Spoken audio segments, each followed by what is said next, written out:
What's up, everyone?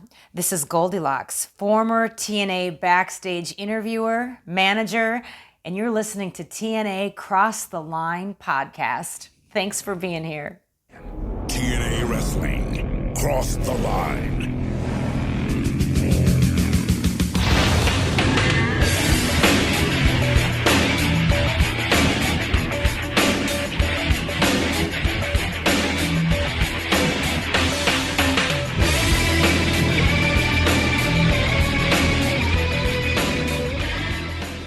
And we're back with episode 49 of the TNA Cross the Line podcast. I am Bob Colling Jr. With me, as always, is Dallas Gridley. And this week, Dallas, we are getting a triple threat main event. A main event that we thought would have been at the anniversary show next week. But no, they're pulling the trigger a week early. It's Jarrett, Raven, and AJ Styles. Who you got? Well, Jarrett's going to win. I mean, I hate to say it, but... You think Jarrett's going to win? Jarrett ain't losing this belt until someone fucking... I don't even know. I don't think Jarrett's going to lose this belt for the next year, at least, and a half. I just feel like he's never going to lose it. Do you think he loses it at Hard Justice 2005? Well, that's not a year and a half from where we. No, I know it's not. But I'm saying, is that when he loses it? It might finally be the one. Listen. Yeah, I don't know. I'm pumped for this show, mostly because next week is our anniversary show, and not only the anniversary of TNA, the anniversary of us starting this podcast. It's a big show. We'll touch on that in a little bit, I'm sure more. But as far as this main event, I think they're silly for not putting this on the anniversary show. And that being said, unless there's some mega plan for whoever the world champion is going to be, what's the reason for it not to be? Because if you give me a 4-way match or even a 5-way next week at the anniversary show, that's Jarrett, Raven, Styles, Gilberti, and D'Lo possibly, I'm going to be pissed, to be honest with you. Really? You'd be mad with that? I'm going to say I'd be pissed because I don't want this 3-way on this show then.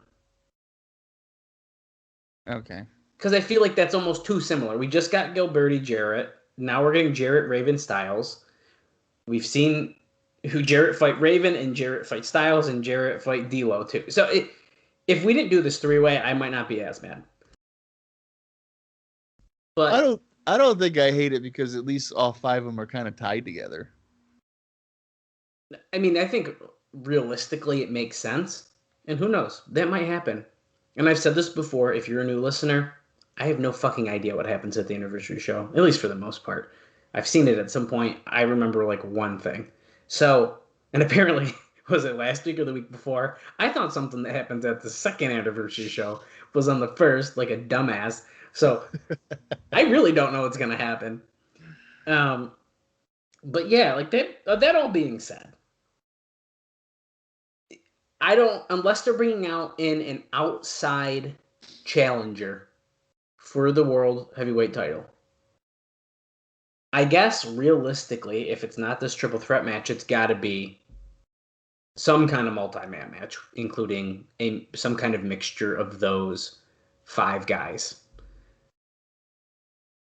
But I'm just going to be mad that I feel like they should have probably saved Jarrett, Raven, and Styles since, yeah, Raven and Jarrett were feuding for 3 months, but Styles was in that feud almost the entire time as well.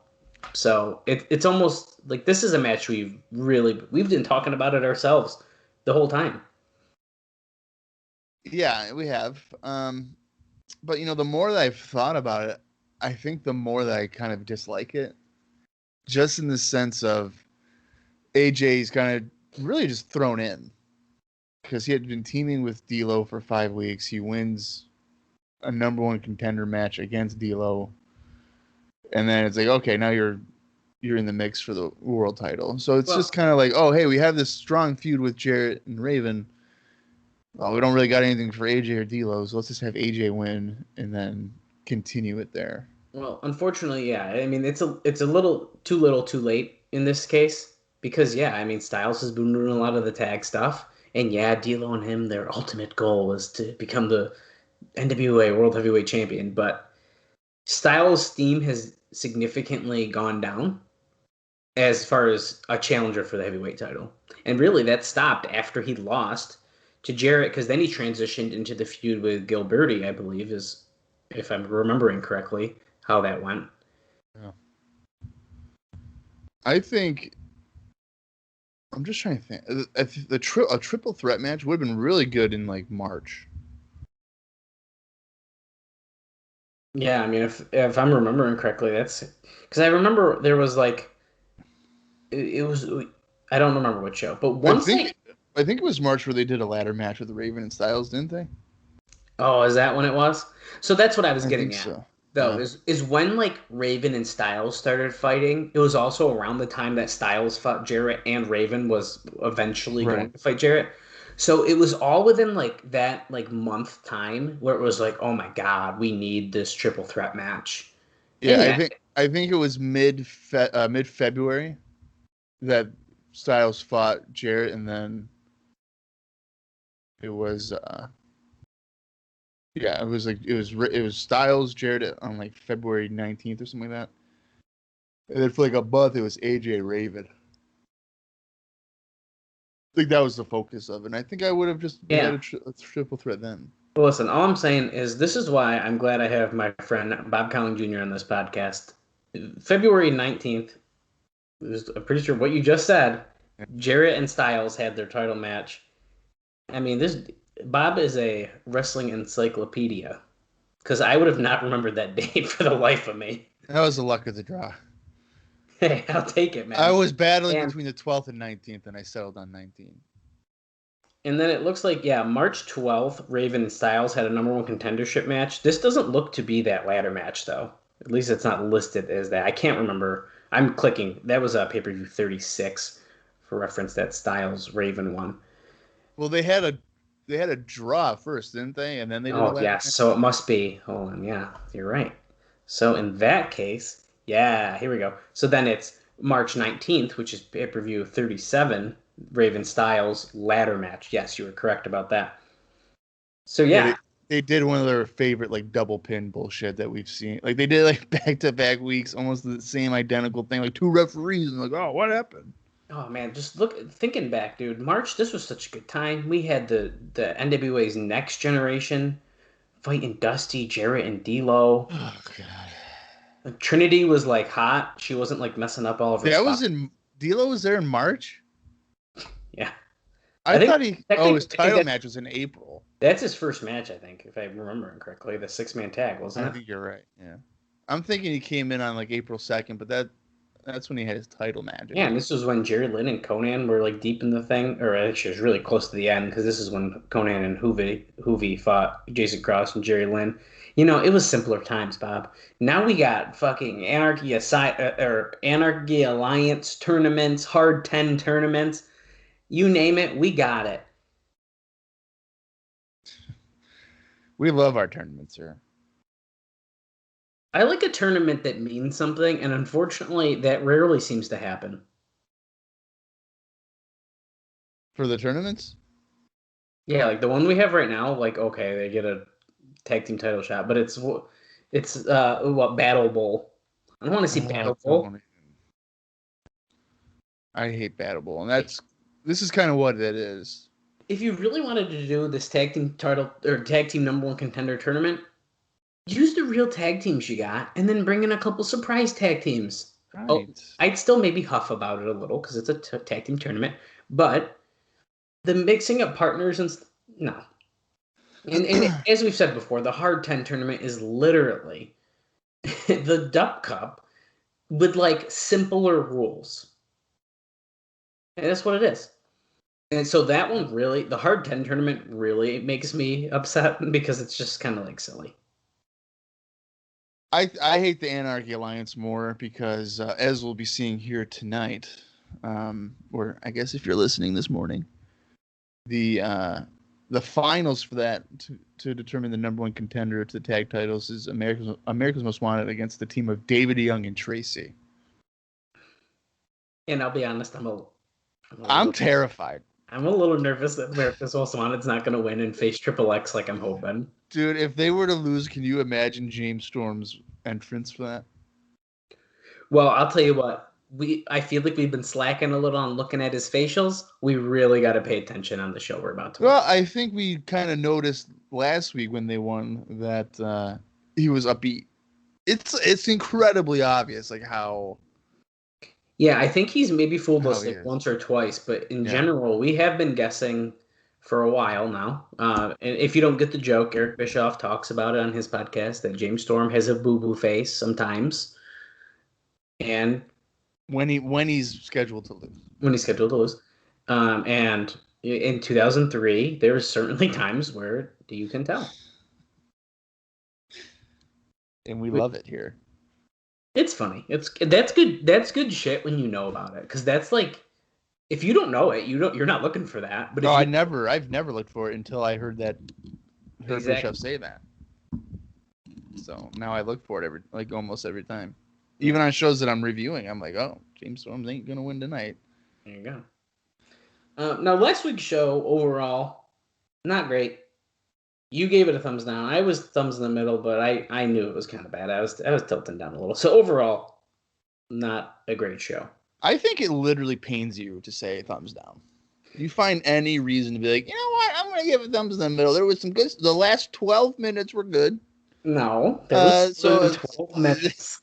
That leaves me feeling pretty confident about what I just watched. So yeah, I'm gonna go thumbs in the middle for the last 12 minutes of the show. Good stuff. All right, what about you, Bob? And I'll be like Dallas. The first hour and 48 minutes sucked. What are you talking about?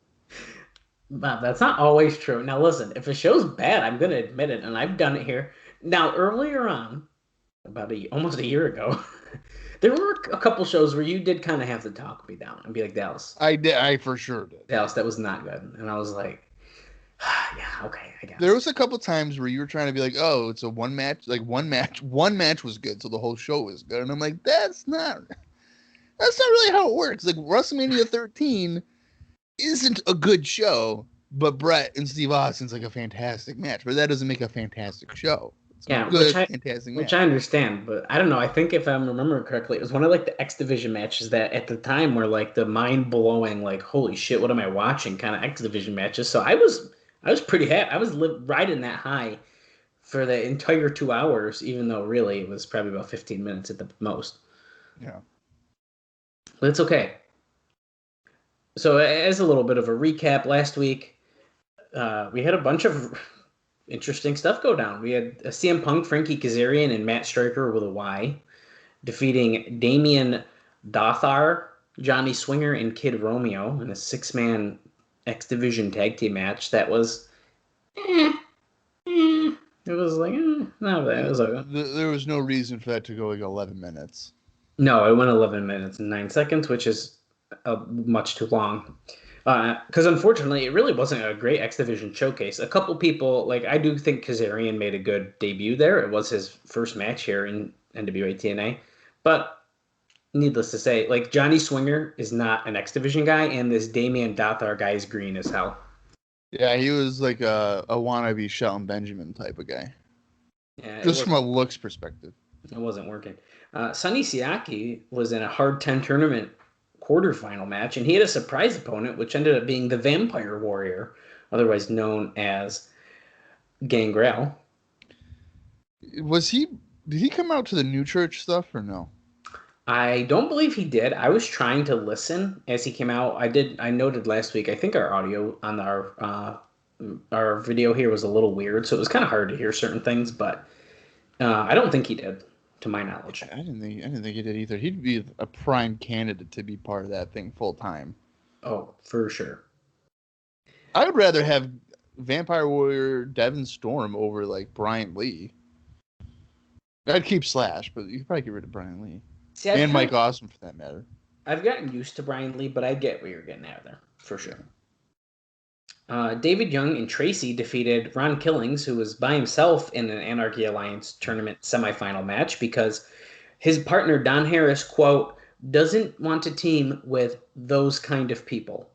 What do you mean those kind of people? Yeah, we'll touch on that very briefly in our notes here in a minute. Oh, boy. It's not anything exciting. Dave just makes a comment, and I was going to make sure to bring it up because I think it's important to realize how fucking stupid that was. I'm sure it's a Triple H thing where Don was saying, I don't team with WCW champions.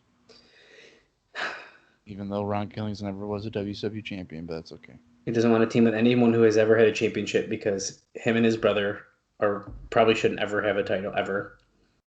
I hope not. If they ever win the tag team titles in this company, I'm gonna lose my mind. We're in trouble if that happens. That's all I'm saying. Yeah. America's Most Wanted defeated BG James and Konnan in a semifinal Anarchy Alliance tournament match, which was only 5 minutes long. I can't really complain too much about it, I guess, except BG James was in it, which, if you pay attention to the news, BG James is just a great person. AJ Styles defeated D'Lo Brown in a number one contendership match for the NWA World Heavyweight title, which went in about 9 minutes and 8 seconds, and I thought it was arguably the best match on the show. I thought it really picked up toward the end. D'Lo hit that really big frog splash to the floor, which was pretty insane. Well, he also did like a running springboard moonsault thing or whatever, right? Yeah, we cannot forget about that. He jumped to the top rope and did a springboard moonsault. Yeah, dude, that D'Lo Brown. Yeah, that should not be happening. That was nuts. Yeah. And then finally, Jeff Jarrett defeated Glenn Gilberti in the main event to retain the NWA World Heavyweight title in 13 minutes and 44 seconds after Vince Russo came out and turned his back on Glenn Gilberti. Bastard. You can never trust a guy from that son of a bitch. And I said it last week, that match was not as bad as I expected it to be. So it was a pleasant surprise. By no means was it amazing or great or anything, but it picked up toward the end, and I actually think they did a decent little title match for Glenn Gilberti versus Jeff Jarrett. Yeah, it wasn't like the dirt worse or nothing, but yeah. Yeah, I expected way worse, but that's okay. Yeah, but even when you were going through that card, I was finding myself to be just slightly bored. I'm telling you, it's from the action, not from you talking, but from the memories of the match. No, there was. It was like a half hour in, and I was like, I know, yeah. Usually that's me, but you were like, "Oh my god, Bob, this 45 minutes has felt like 3 hours," and I was like, "Well." That's the thing. If once we get to like the 30-minute mark, it's either like, "Dude, this is flying," or "Dude, have you been watching this for 3 hours?" And usually that ends up picking up. It either ends up changing real quick after that, or that just is how the show is going to be. Yeah. No, that's how it is. Even doing like the written reviews. It's like if I'm watching a show, I'm like, "Oh my god."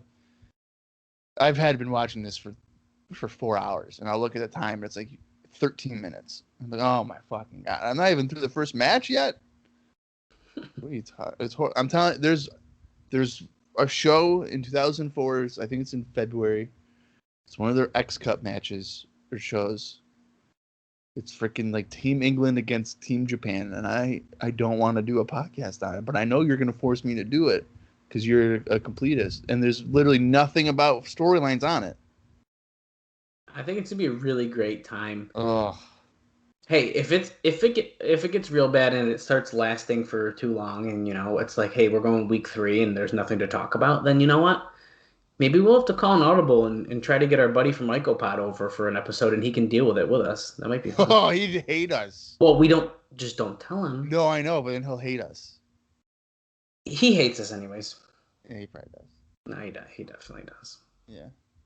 Thanks, Austin. We love you. Thank you. Yes. Anyway, let's get into some news and notes and some fun stuff. Oh, okay.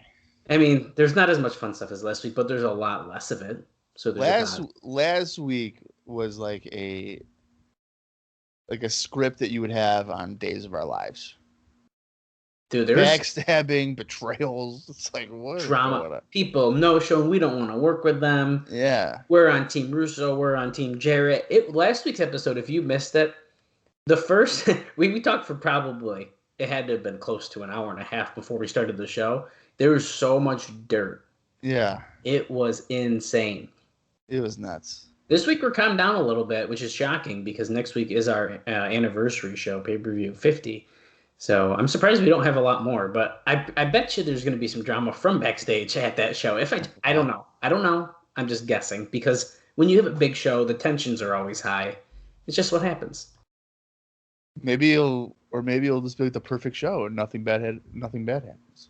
Well, I bet you when we go to the Wayback Machine next week, I bet you, or I guess in 2 weeks, really, to talk about the show, JB and Bob Ryder are going to be like, wow, our best show to date. What a great first birthday. We'll never forget this. Yeah, really. Well, we did not like last week's show, but Bob, what do you think the readers of The Observer thought? Thumbs up, thumbs down, or thumbs in the middle? Okay, there's no way they're going thumbs up, so I'm going to say thumbs down. This might surprise you, but they did give it a thumbs in the middle. Okay. 73% of them did. That's wow. A lot.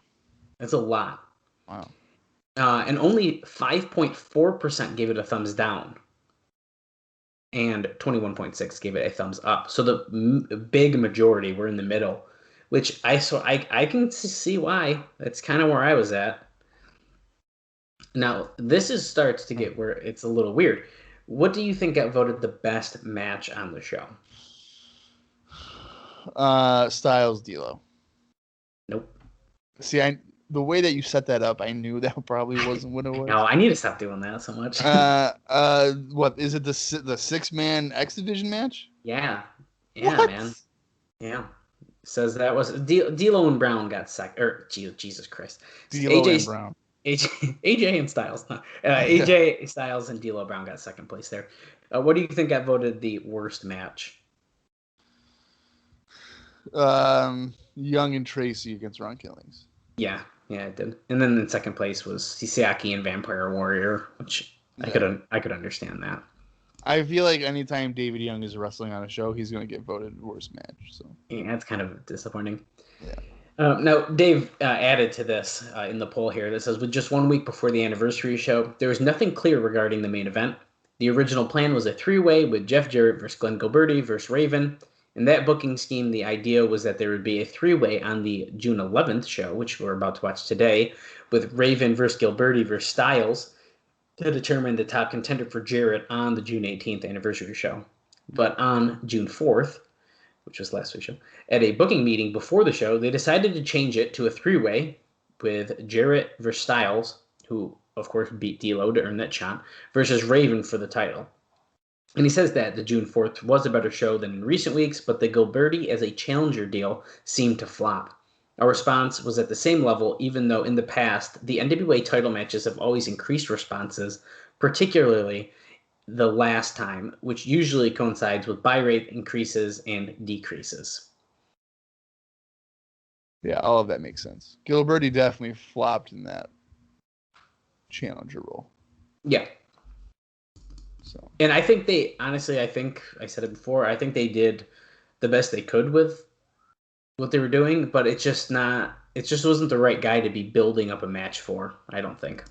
Well, I think my problem with it is you can't have a guy losing to Moondog Spot and Jim Duggan like a month and a half prior and then be like, oh, yeah, he's going to definitely beat Jeff Jarrett for the title. It's like, I have a tough time with that. Yeah, I agree. The crowd was about 1,000 people, with early lines making it appear once again to be about 2/3 paper. It was up from recent weeks, but again, well below what they had done for the last several NWA title matches. Okay. He also, before I forget, I'm probably going to, if I don't say this now, I'll forget. This was in a different section in The Observer, the Here and There section. Apparently there was this proposed new wrestling channel in the UK, and the channel will not be 24 hours of just wrestling, but it will broadcast 10 to 12 hours per day. And he says that it will not be called the Combat Channel, but there are no plans to show any MMA. The idea is to use up-to-date footage of American indies and old footage from Florida and Memphis, and whatever old promoters or promotions they can find stuff from. Promotions scheduled to be featured on this are NWA-TNA, Ring of Honor, CZW, UPW, XPW, Pro Wrestling Noah, MLW, New Japan, Irish Whip Wrestling, FWA, and some RF video shoot interviews. and they are hopeful of getting this launched by the end of the year. I thought it was pretty interesting, and with TNA being included, I thought it was worth noting. Well, there's, Ring of Honor, MLW, CZW. That's kind of intriguing.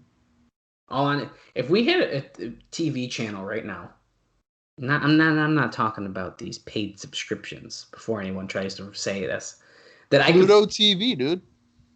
Listen, I like the Pluto TV, but how many times are they going to play Lockdown 2013? Okay, yeah. Okay.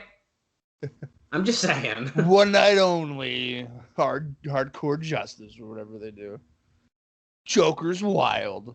Stop! I didn't like those. The one night onlys. You didn't like the one night onlys? Maybe it's because I didn't try to watch them too often. I don't know. Some of the early ones are good, but then after that, it's like, okay. Well, to me, it was kind of like we just want to put the pay-per-view together, so we're just gonna do. Yeah.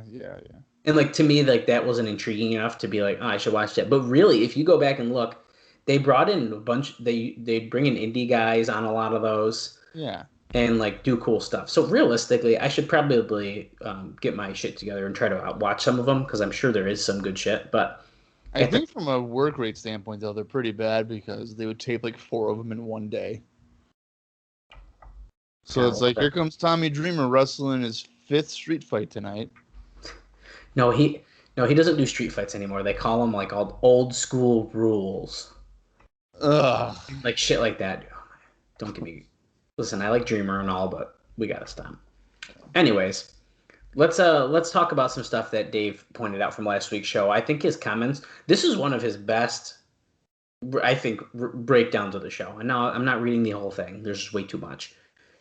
But I'm gonna get some highlights here. So, obviously, the big angle on the show, which had been clear ever since Russo left, was where it was headed. With Jarrett and Gilberti both down, Russo hit Gilberti with the baseball bat and put Jarrett on top to retain the title. He said it was a well laid out match, but with the slow build and a lot of working at Jarrett's leg. The problem was that nobody bought Gilberti in the position, and while the announcers were screaming and Jarrett was selling as Gilberti used moves like an ankle lock and spinning toe hold, the crowd just didn't buy it at all. Yeah. He also says that his ankle lock looked like a kid on the playground intimidating Ken Shamrock, which is hilarious because as he was doing it, I go, here's your Ken Shamrock, Jeff Jarrett match we've been waiting for. Yeah. So I thought that was a pretty funny line. Of course, we've already mentioned Styles defeated D'Lo Brown. He became the #1 contender. Before the match, both men claimed together that they were going to tear the house down and nobody would be able to follow them, using wrestler inside terminology. Now, Dave says that they did some great moves, but because of the short time and interference, it wasn't even the best match on the show. Now, I'm bringing this up because I sort of disagree with this. I do too. I don't think that's... I'm sort of just surprised of how high they're talking about this X Division match. Yeah, I don't see it either for that. But what do we know, I guess? Like, it was okay, but it's definitely not match of the night. I think Styles and D'Lo for sure was. I agree. Down West called a Pele kick, which Styles did during the match, and now I'm bringing this up because I think this is an interesting note that Dave mentioned, that it was named after the 70s soccer legend who used to do this. They renamed it the AJ kick or something like that, Styles kick. Yeah, which was silly. But yeah, I didn't know that this was named after the soccer legend who used to do this incredible bicycle kick and even scored with it on more than one occasion. So that's why it's called that. I thought you knew that. No, I think I feel like I should have known that because I've watched soccer. I used to play when I was younger. Like I should know that, but it didn't click in my head that it was named after someone who used to do this all the time. That's embarrassing. Yeah, well, hey, if I didn't know it, I'm telling everyone on this podcast, and I bet you there's at least one person besides me who's listening who didn't know that. I guarantee you everybody knew that. Get out of here. That'd be like me saying, hey, I grew up playing basketball, and let me tell you, I had no idea who Michael Jordan was. No, it is not like that. It's the equivalent. Pele's a well-known soccer player. That's embarrassing. That's worse than Nikita Koloff for you. Oh, my God. Well, you know what? Fine. Yeah, you're right. You're right. Yeah, it is worse. So. That's way worse. By the way, that's not true. Everyone go listen to the show where Nikita Koloff made his debut, and I did not say who. I just didn't say anything. Every time that AJ does the Pele kick, I would be like, "Tails, Did you know? who's Pele?" Did you know that this was named after that 70s soccer player? Jesus. I need to shut up when I say I don't know something. Or when I do know something and then it's wrong and it's from a year later than what we're watching. Yeah. The tournament's semifinal had Young and Trinity versus Don Harris and Ron Killings. So before the match, Don said that he wasn't going to team with, quote, with their kind, end quote. Dave says, couldn't get any more racist than that. Elix Skipper was listening and got mad until they explained, quote, their kind wasn't blacks, but people who complain using the race card, and they all shook hands. Okay. I mean, it's just the stupidest shit. So dumb. But Killings didn't look happy from the moment that he came through the curtain, and he had the quote, "I'm doing a job in a lousy scenario" face on, which I didn't notice, but I thought it was interesting that he pointed that out. Who was this for? Killings, Ron Killings. Oh, okay. He probably was also pissed that he's getting thrown into a storyline where Don Harris, who has a Nazi tattoo, said that he doesn't want to team with their kind, and then Luke is getting beat up by him for like the week before that. That maybe could have played a part in it. Maybe I'm just reading that wrong, but no, it probably had some kind of impact. I would think so. He does talk good about the 2 Raven interviews. He said he had 2 very good interviews on the show, one of which where he compared Jarrett to David Hasselhoff, which was funny.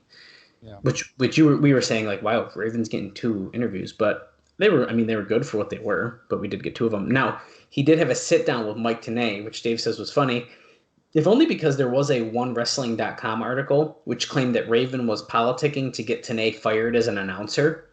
They didn't acknowledge that, although with Bob Ryder as the owner of the site, and the site usually steering clear until recent weeks of doing the real backstage turmoil stuff in the company, it carries some credibility. Wow. Yeah, kind of interesting. We haven't heard that. At least I don't think we have. We have not heard Raven trying to get Mike Tenay fired. Yeah, I thought that was pretty interesting. Now, Mike Sanders, who it's well known doesn't like Mike Tenay, and apparently the feeling is mutual, was rubbing it in when he came to do color commentary.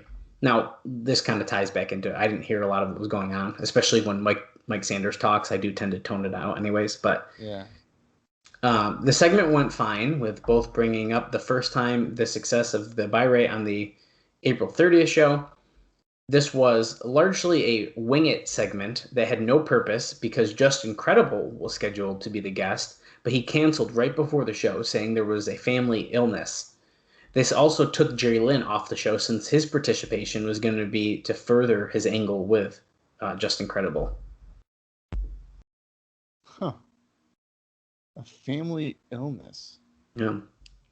He does have kids and stuff, so maybe he had a sick kid. I'm not questioning that at all.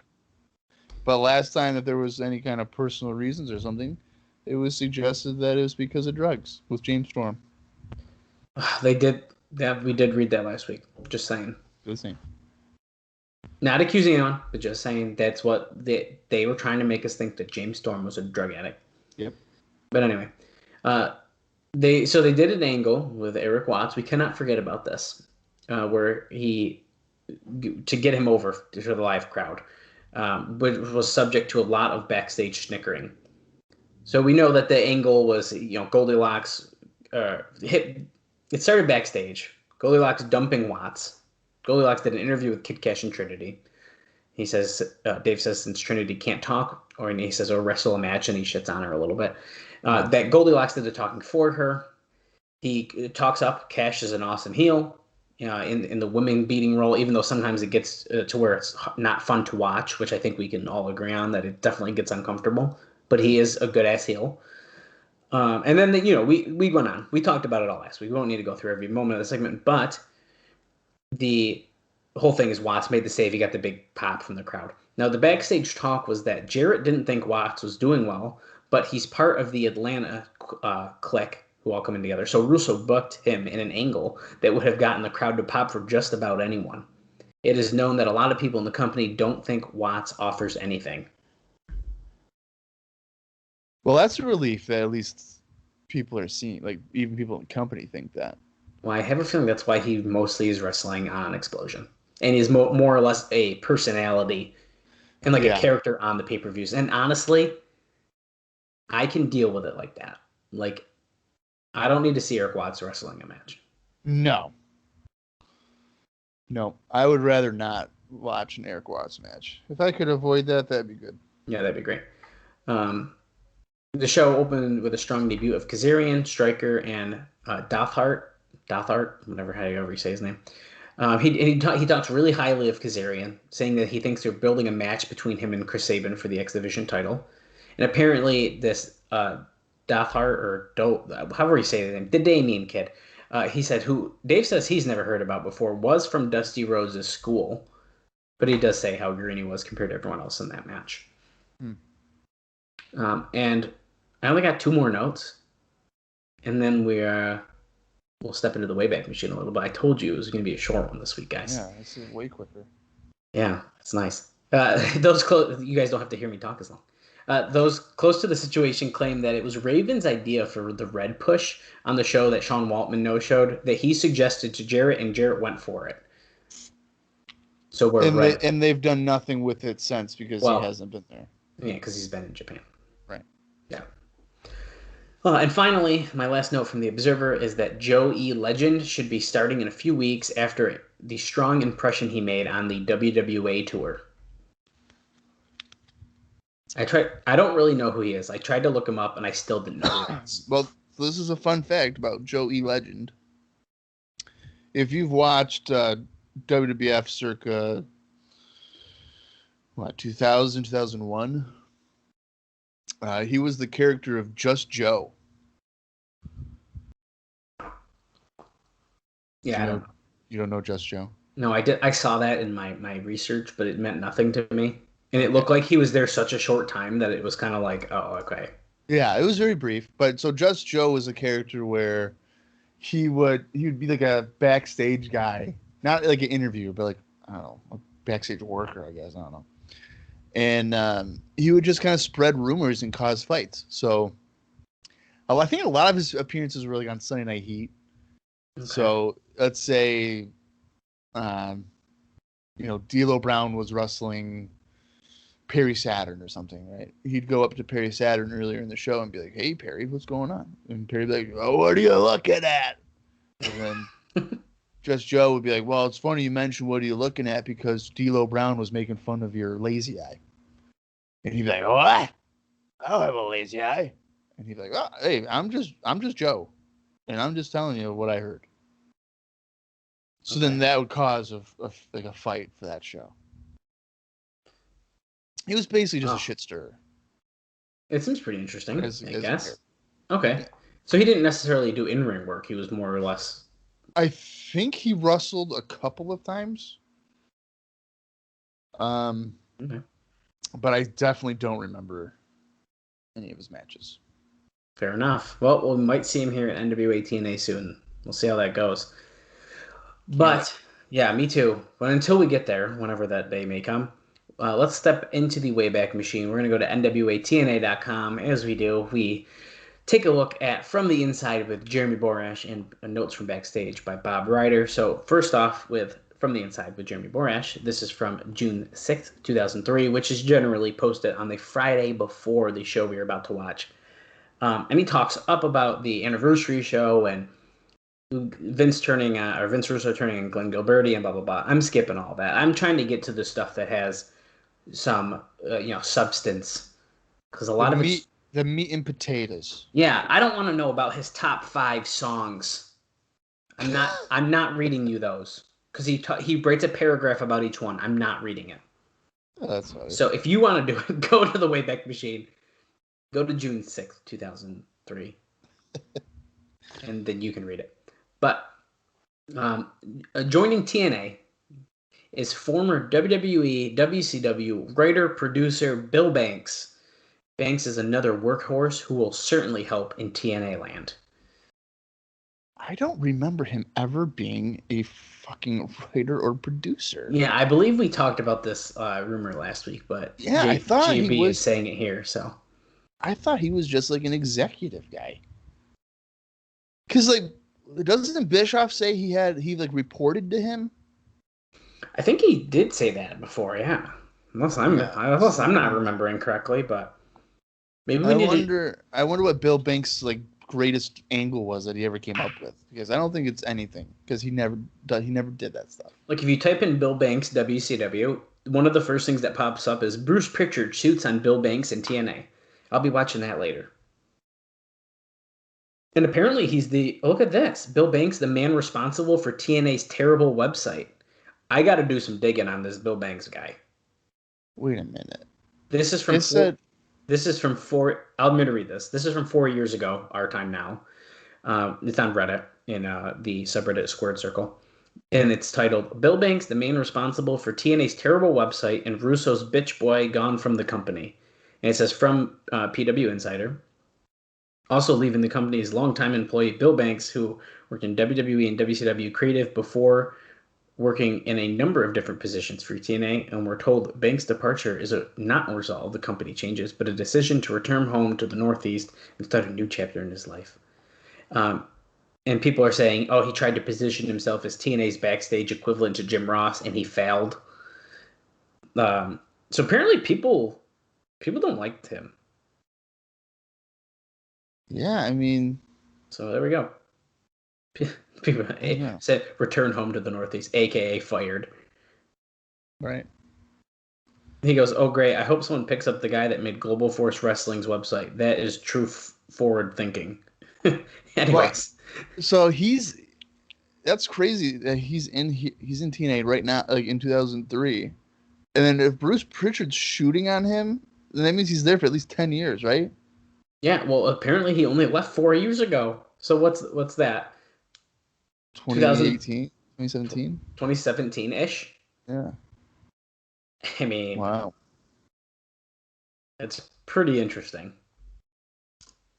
He had to do something. I had no idea that Bill Banks was considered a creative guy. Yeah.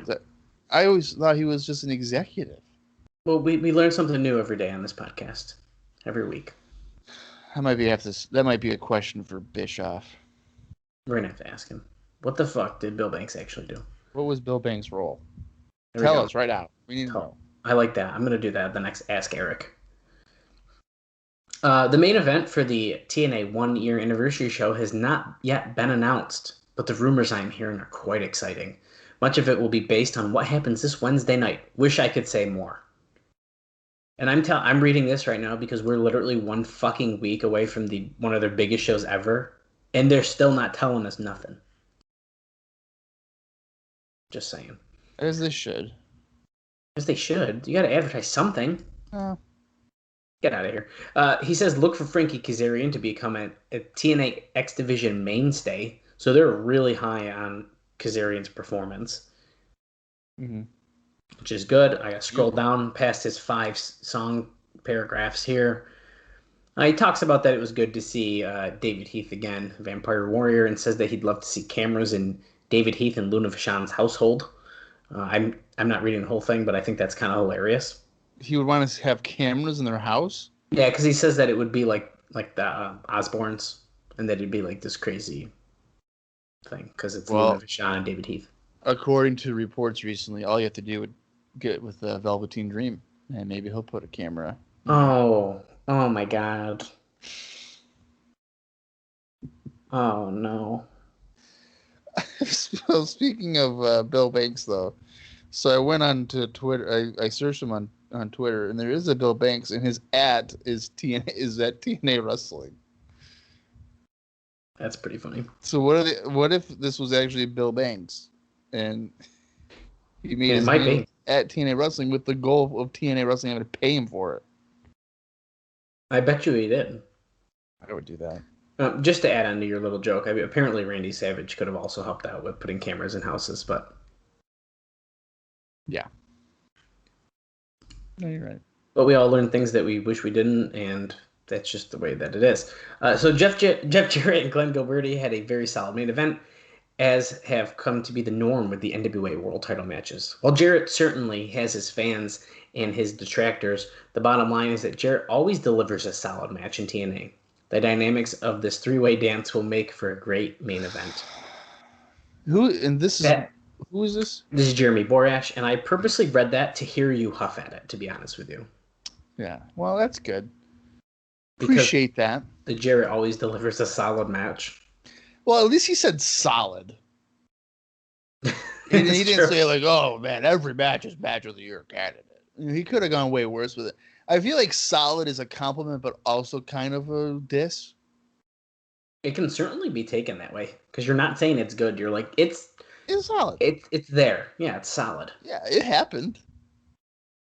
No one got hurt. It's solid. Absolutely.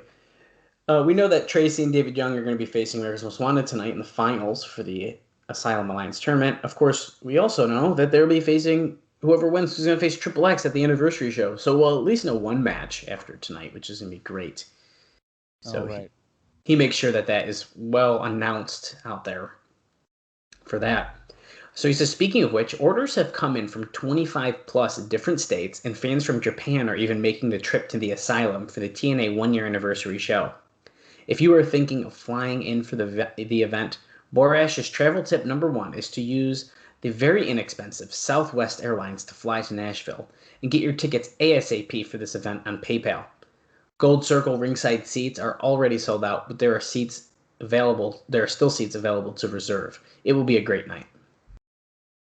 So I was just thinking, like, what if these people from Japan went to the show and they're in line and they're like, "Oh, we're sold out," but then I forgot that you could pay for it through PayPal. Yeah, that would suck though, huh? That would be horrible. Yeah. This is a pretty interesting note on the 1-year anniversary, and we're going to probably talk about the 1-year anniversary. I think we're going to speculate more at the end of our show, so hang tight for that. But the TNA 1-year anniversary show will also feature a post-show party and autograph session where fans will have the opportunity to have all the autographs and photo ops they want with all of the talent. The party is free of charge with a paid admission to the event.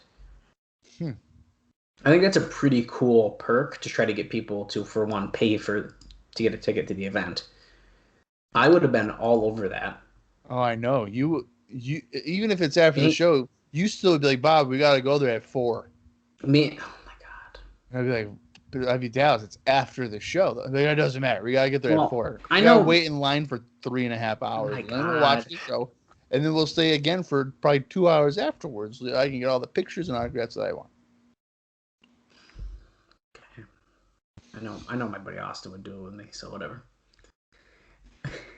Yeah, because you guys are nothing but mocks. You're damn right I'm a mock, bro. A mock. And you know what? Hey, who is that? Hi, Sammy Callahan. I'll pay you $75 for No. Sure. I would not pay him. Why not? You're fresh off of NXT. What's that? Oh, for a picture, it's another 100? Sure. And that, first off, it's not that much. And secondly, I regretted doing it. Yeah, here you go. Great. Well, I'm not getting into it right now. I'm not. You almost got me on a tangent. I'm not doing it. Because when you meet Kenny Omega and the Young Bucks and they charge you nothing, right? And you go to Sami Callihan. That's all I'm saying. I'm gonna leave it right there. Yeah. We all have regrets in life. Okay. JB. Three of the biggest stars. Like, no, dude, it's fine. And then it's like $50. It's like, what? Yeah, literally. 2 more things here with Jeremy Borash. One is it kind of cringy, so I had to read it. We were all engaged in a deep conversation at the office regarding a topic so unspeakable that I'm not going to disclose it. Let's just say it involved a roundtable survey of which female seemed most likely to perform the most intimate of intimate acts. Oh my God. What is a female what? A female. So they took a survey on which female seemed most likely to perform the most intimate of intimate acts. Right, but a female of like performer in the company? I'm assuming that's what it's kind of getting at. Well, that sounds like a sexual harassment case if I've ever seen one. Right. Now, who would go down on you first? Desire or Trinity? How about Athena? That seems a little inappropriate. Well, that's kind of why I read this, though, because it kind of like, they wrote this on the website. Yeah. And now he does kind of go on with the story a little bit because there's this guy, Chad Damani. I don't know who he is. TNA Chad. Oh, it could be TNA Chad. But he talks about that this Chad guy was involved in the conversation, and apparently he was going to be going on a date with someone who's a WWE diva who they didn't name, and that she got brought into the discussion. It's really weird. Oh my god! But the part I read you is the most important because I don't have to read 3 other paragraphs to get the backstage. This Chad guy is a former broadcast colleague in WCW. It says of Jeremy Precious. And one more thing. I'm mostly bringing this up just for our timeline. He says, make sure to check out the WWE Pay-Per-View Sunday night as Jeff Jarrett defends the NWA title against Sting. The 4-way cruiserweight match that will air between Swinger, Sabin, Lynn, and Kazarian easily wins the early match of the year candidate status. It is incredible. Overall, WWE, The Reckoning, is easily the best pay-per-view of the WWE has done to date. I think it might end up being their last, but... Well, what better way to go out than on your best show? Well, they think that's the way to do it. There's other companies that should do that, but instead they do reunions. Yeah. But I'm pointing that out just so everyone kind of has context of that. We talk about the WWE shows a lot. I know everyone is dying to hear me and Bob sit down, watch the WWE shows that have been extremely painful, and you can listen to a couple of those in our archives. We did a couple bonus episodes watching those, and we will watch The Reckoning eventually. I don't know when, but we're going to watch it. Moving on, let's quickly go through the notes from backstage from Bob Ryder, because he talks about what's happening on the show that we're about to watch, and a couple other little notes. But this was posted June 11, 2003, and let's get into it. It says a lot of fans wanted Raven to beat Jeff Jarrett in their singles match a few weeks ago, and a lot of people wanted Styles to beat Jarrett in their title match a few months back. That's what really makes tonight's match intriguing. People like to see the belt change hands, and eventually Jeff Jarrett is going to be beat. Will tonight be the night if that happens? Only one way to find out. Watch the pay-per-view. So I'm just getting you more hyped, Bob. Just see that triple threat match. You don't gotta get me more hyped. In other matches tonight, the team of America's Most Wanted face off against David Young and Tracy. We already fucking know this. We've talked about it 17 times. Chris Sabin will be defending the X Division title. Doesn't say against who. D'Lo Brown faces Julio De Niro. Ron the Truth Killings and Konnan will face the Harris brothers. Sandman faces a mystery opponent in the Hard 10 tournament. Jerry Lynn will be in the interrogation. And Glenn Gilberti is looking for answers from Vince Russo. Did we ever get a TNA talk that you said we were going to get? We have not got it yet. Okay. So, and unless, who knows, we'll see if it ends up showing up on the show or if it's going to be like maybe that's a Webb exclusive. I don't know. Yeah, that might be. I wonder if that's a Webb one. I'm kind of thinking that as well, but we'll find out. But actually, that little hype up there, like, I'm a little more intrigued. We're going to go, is Glenn going to get answers from? And Jerry Lynn's going to be interrogated and like all this shit. So Sandman's got a mystery opponent, and it's probably going to be like Balls Mahoney or something. Whoa. Oh, jeez. TNA is being represented at the New York licensing show this week by Stanley Shanker and Associates. Several licensing deals are imminent, including major video game and toy deals. Expect announcements soon. Yeah, well, the game comes out in what, about 5 years? 6 years, so. Yeah, I mean, and the toys, they take a little bit too, but. Yeah. But announcements soon. We've made moves recently to enhance our affiliate relations department and have brought in Chris Bleckenschmidt on board to head those efforts. Chris was formerly with In Demand and is very familiar with marketing, wrestling pay-per-view programming. We're excited that Chris is on board, and we're looking forward to closely with him to help spread the word about our show throughout the cable industry. He says that Paul London is scheduled to return next week.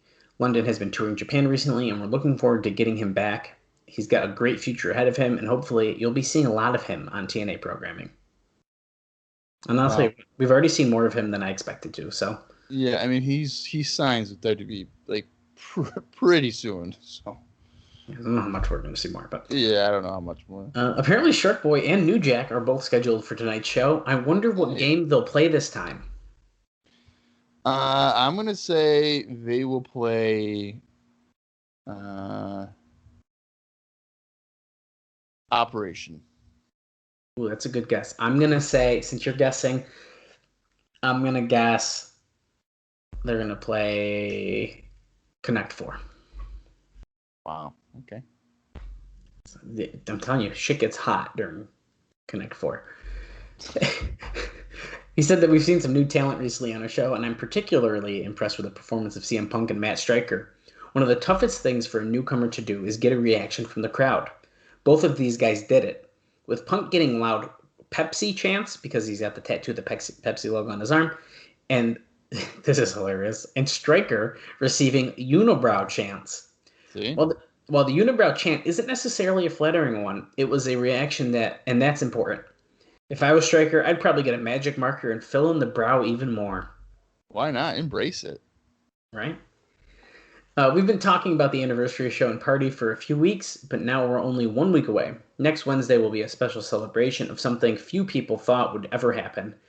It's our 1 year anniversary, and we're going to present a a special show and party for our fans. Sony Pictures' major motion picture Charlie's Angels Full Throttle is going to have provide a special giveaway prizes that we will distribute during the post show.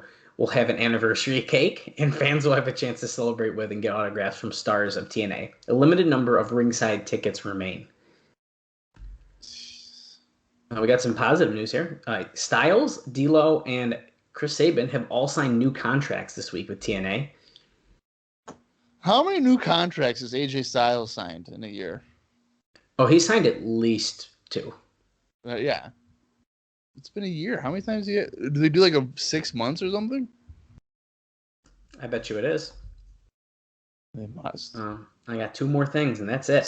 Sabin's been there for like a month, and he's already signed a new contract? Like, what are we doing? I bet you he didn't have one before. Is really what that's got to be. Yeah, probably. AJ Styles came to town early this week and had a workout session last night at the fairgrounds with Chris Vaughn and Rick Santel. Vaughn and Santel are 2 members of our security team that Mike Tenay addressed as the future of the NWA a few months back. Both of these guys have shown great improvement in recent months. And I'll go out on a limb. Get ready.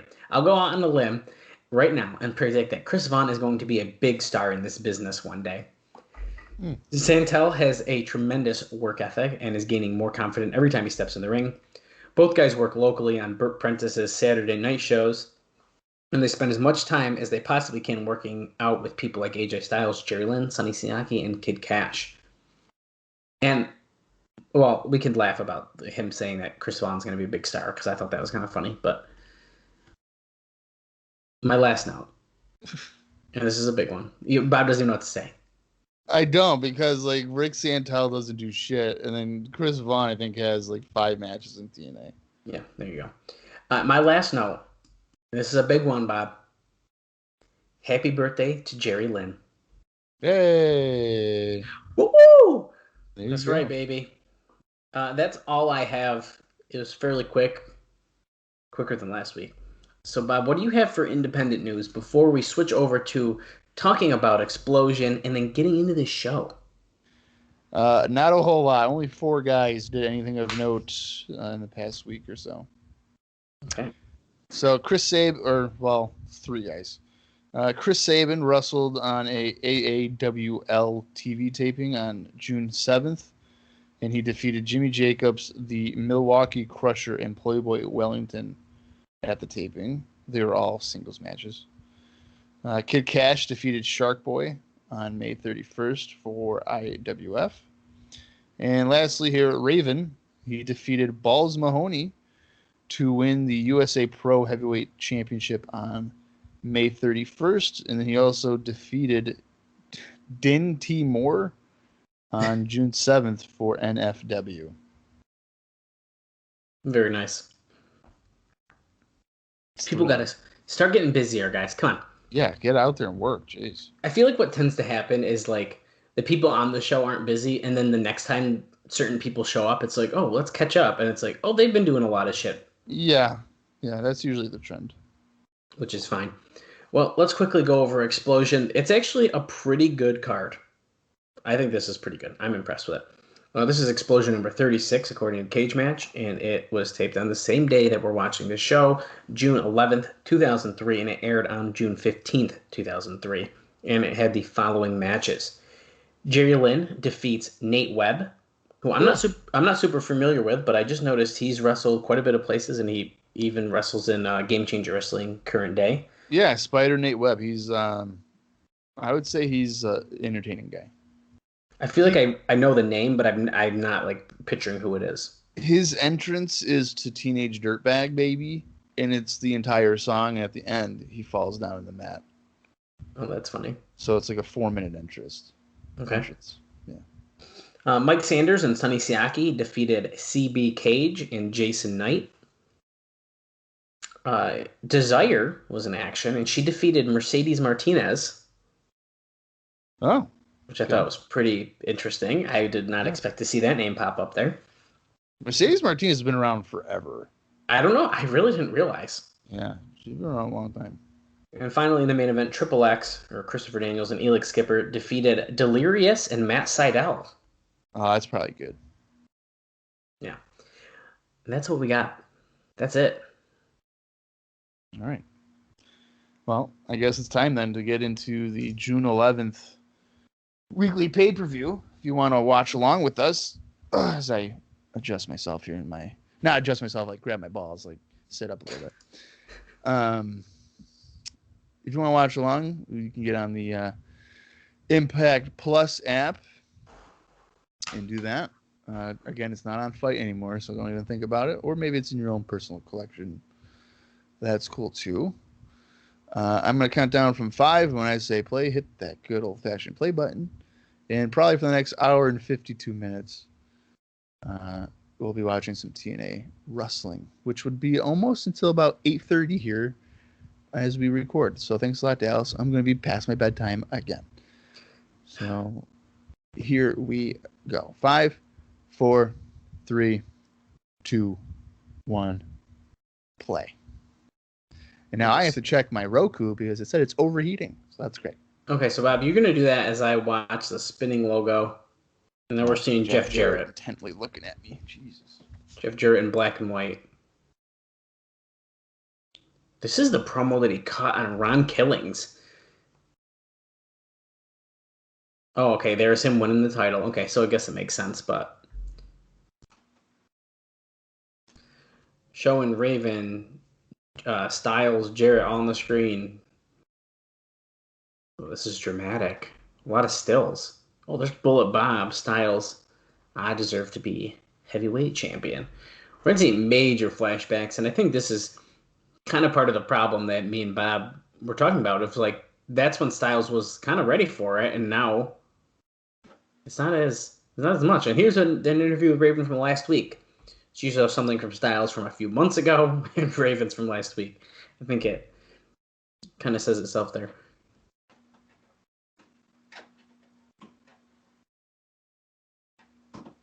Raven's name flopping up on the screen. He's sitting on top of that tractor trailer. I think Bob's Roku might be on fire.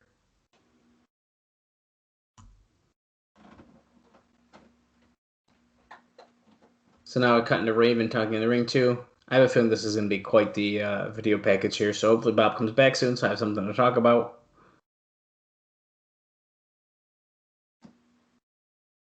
Oh, is it? Oh, no. Okay. I was going to say, wait, is that it? But no, this is a throwback to when Styles was talking in like that park about getting a title shot. So this is a wicked old.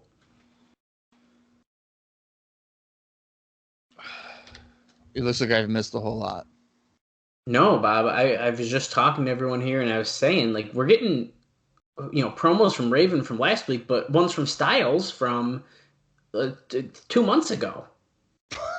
And it's just like, that just shows what we were just talking about is, like, this is too little too late. 2 months ago? Well, yeah, like, they were showing promos from when he was, like, challenging for the belt. I think it said tonight's Jeff Jarrett's hardest challenge yet or something like that.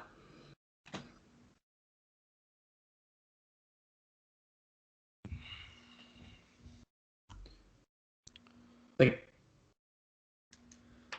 see, Bob, like this here is from like when Styles was about to challenge Jarrett. Like, that's a really old promo video. Yeah. Did you ever watch like Guts on Nickelodeon? Yes. Okay. So that promo right there reminded me of when the kids would be talking off camera, and then they're looking at it and they're like, "Hi, I'm Jimmy from Arkansas. Yeah, I have guts," and they look at the camera. Why is Jarrett spinning? Okay, never mind. Did you see that? It just like kept going. Yeah, it kept on spinning around. This is quite the package, man. Well, at least it didn't go like 9 hours. No, but here's Under our intro 4 minutes. finally. Yeah, I'm impressed.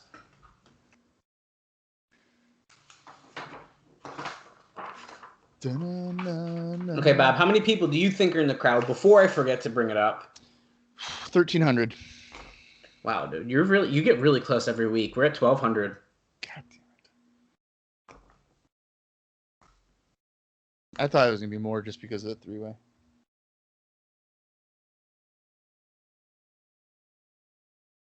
Oh, here we go. We're in the back, or outside the arena. Raven and the Tell Gathering. me it doesn't look like they're at a trailer park. It fits for them, though, but yes, it does. Yeah. And Raven cuts promos in, like, long-sleeve black shirts. It just is like, dude, what are you doing? Yeah. The prize is within his grasp. He needs to win the championship. Like, there's no... I don't understand how he wouldn't. If he doesn't, it's going to make me really sad. He's going to feel... He knows D'Lo Brown, and he thinks that D'Lo's going to feel as if Raven cost him last week. So he's kind of telling, I think, Julio here to... Yeah. Not get involved. Need him to make sure... Oh, he's like, oh my god, I have a match with him tonight. Wow. It's crazy you say that, because here's D'Lo. That's messed up. He attacked Raven. Now Julio tried to stop him. Now he's going after Julio. Alexis Lurie staying off to the back because she's been thrown around quite a bit, especially by Jeff Jarrett. So yeah, that was one of my favorite segments ever when she takes 17 punches and she doesn't go down. It was too funny. Like we were laughing too hard at that one. I think. Oh, yeah. He just raised his hand at Alexis Lurie, but he didn't do anything. She just screamed, and now here comes Julio to take him. Looks like this is what's going to end up starting us off here. Is we're heading toward the ring. Raven knew this was going to happen. Julio and D'Lo kicking off the show here. The referee is conveniently already in the ring, and let's go. Perfect. There's no way. Julio against the rope. Oh! Elbow. Other right hand. Yeah, I don't see Julio really giving much of an effort here. I mean, yeah, let's be realistic here. I think it's a fun tie-in. I like that it's like, hey, you need to stop him so he doesn't interfere. Holy shit! What is going on with D'Lo? He just did a running Hurricane Rana off the top rope. Oh, Alexis Lurie jumps in, but D'Lo catches her, of course, because she probably weighs 90 pounds soaking wet here. No. Oh, going for like a catatonic, but Julio catches her, kicks her out. Oh, God. Oh, my God, Bob. Bad. Julio De Niro goes for like a spin kick, and it was probably 2 feet away, and D'Lo sold it and jumped out of the ring. Yeah, no, that was bad. Ooh. Did they ever mention how like Julio had wrestled Raven and now he's kind of like brainwashed by him, or no? I want to say when he first showed up, it was probably mentioned on commentary, but I'm not 100%. I don't remember anything. I mean, it happened so close together. Yeah, that's true. We're just fighting ringside here. D'Lo's dragging Julio around. Oh my God, that looked nice and stiff. He's got a nice punch, D'Lo Brown. He does. It's good. And we're seeing a lot of him in this match so far. Alexis grabbing the foot of D'Lo to stop him from getting in the ring. Oh, spinning neckbreaker on the second rope. That's nice. That was really nice. D'Lo took that wicked well. I mean, looked effective. D'Lo kicked to the ground here. Julio De Niro bouncing off the ropes. Going for a big dive. Dive, man. You know, this is actually not bad, largely because I think they're just doing some big move, like crazy spots, right? And you know what? The way they started this match off, they immediately got fans excited. They already cut through the crowd. People are hyped up. You were already on your feet when the show starts. Look at Alexis Lurie distracting the referee as he wraps a chair around D'Lo's head. Oh, Woodsman gets the post. I didn't think he was going to do it. Yeah. I thought D'Lo was going to counter or something. That's like one of those moves that like always makes me cringe. You got a chair wrapped around your head and then thrown up against the ring post. Well, that type of move, I feel, if you do that, that's something you do for like an injury angle. Because if D'Lo Brown's about to be fine in about 12 seconds. And then probably win. Yeah, and he just got his throat crushed. Yeah, I agree with you. So D'Lo's on the apron. Julio De Niro's climbing on the middle rope. Oh, I drop over the middle rope. I see you're taking that from Jerry Lynn. It's okay, but Yeah, you had to one up him a little bit. It did look nice, so I'll give him credit. Jerry Lynn's probably backstage like, this motherfucker. He's like, oh my god, what's he gonna do? The cradle pile driver next? Oh, slamming D'Lo down.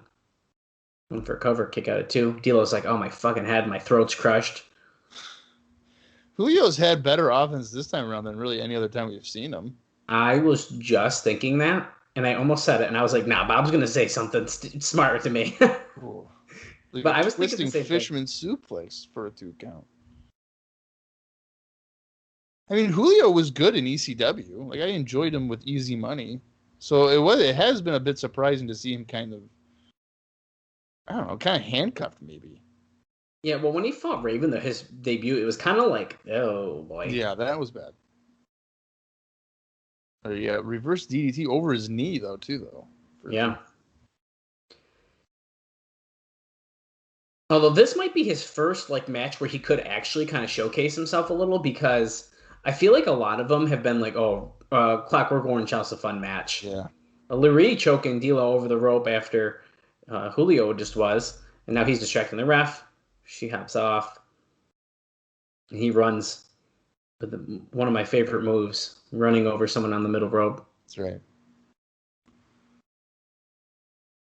Oh, another no.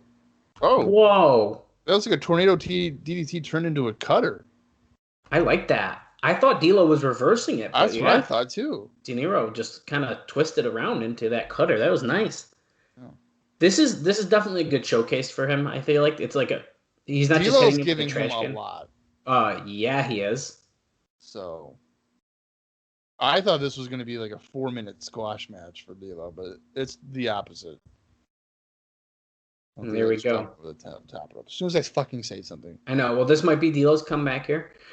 This is off topic from the match here, but do you know what the next topic is for the My World podcast? We just had Owen, but what's the next one? Well, I know they were just taking the questions about the creation of TNA, so I have a feeling that's got to be coming up soon. I'm hoping it's that one. Forearm by D'Lo coming off the rope. Clothesline. We're just over the 11-minute mark, if you're following along. We're at 11 minutes and 17 seconds. Well, I know we usually say, 45 minutes or whatever, but this has been a quick 11 minutes. It sounds silly to say that, but it is. It is. It's because this is a good opening match on that. Yeah. Dropping him down into that stunner, D'Lo with a, what am I going to call that? Heel kick. Oh, I thought D'Lo got over there for a second. Uh-oh. Look at this. This is a cool camera shot. We got Alexis Lurie climbing up the rope in the background. Refs flying checking roast beef. Oh, tornado DDT. I don't even know what to say to that.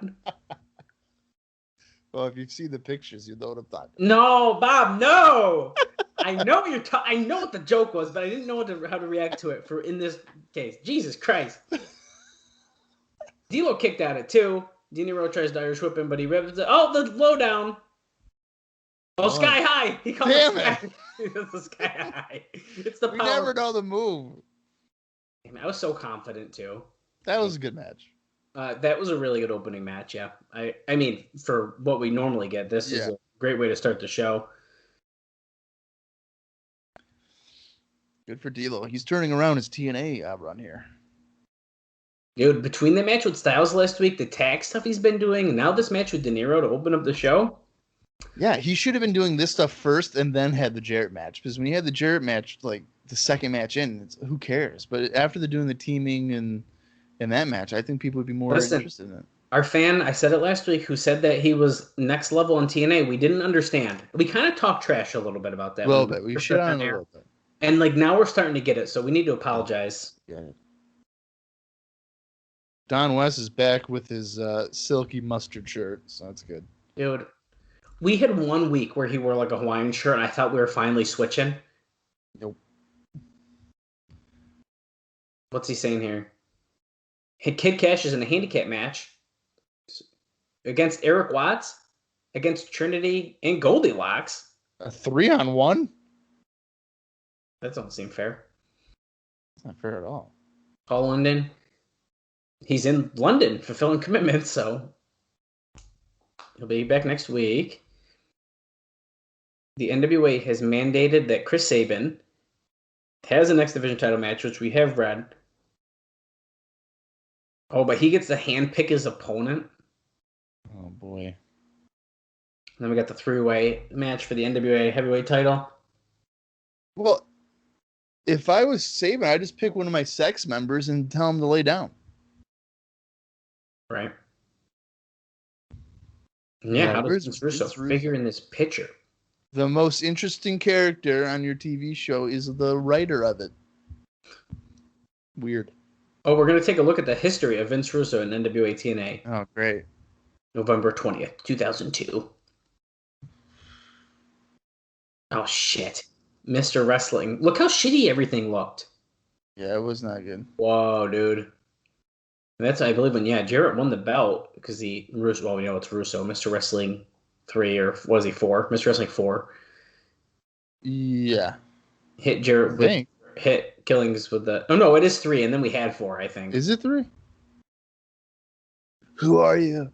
Who are you? I'm not Don Harris. It's me, Vince Russo. What? Jarrett's like, huh? Vince? I never was with you.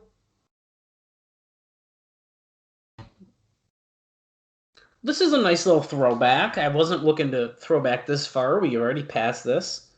Yeah, so we started in November of 2002. We're in June. So this is probably going to be about 8 minutes of a fucking video recap. Hallelujah, Don West. Oh, God, we're so happy. Evolution is the solution. Wow, Russo looks way different with a beard compared to being clean shaven. I like him way better with the beard. I do too. But what do I know? Nothing. Yankee. Son of a bitch. Yeah, destroying the set. Russo almost died when it fell down. 2 weeks ago. All right, so we're skipping about 5 months. That's probably better. Yeah. I'll tell you what, I'm telling you, when they destroyed the set, that was good shit. Yeah, Russo hit Raven with the baseball bat, and he was like, see you later, brother. Gilberti ended up winning. 1, 2, 3. Yeah, Gilberti.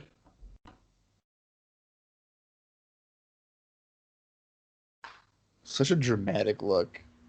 Squinting, like, what is that? What's going on?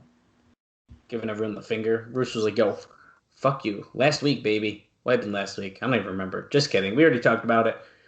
Jarrett defending against Gilberti, and here comes Russo with his baseball bat and his dad jeans and long sleeve shirt. Yeah, 1 week he's helping the guy, and the next week he screws him over. What is this all about? I guess we'll find out this week here on TNA. Bam! See you later. And you know that's a steel bat, by the way, so it probably just shattered Gilberti's vertebrae. Yeah, dude. He's hurt.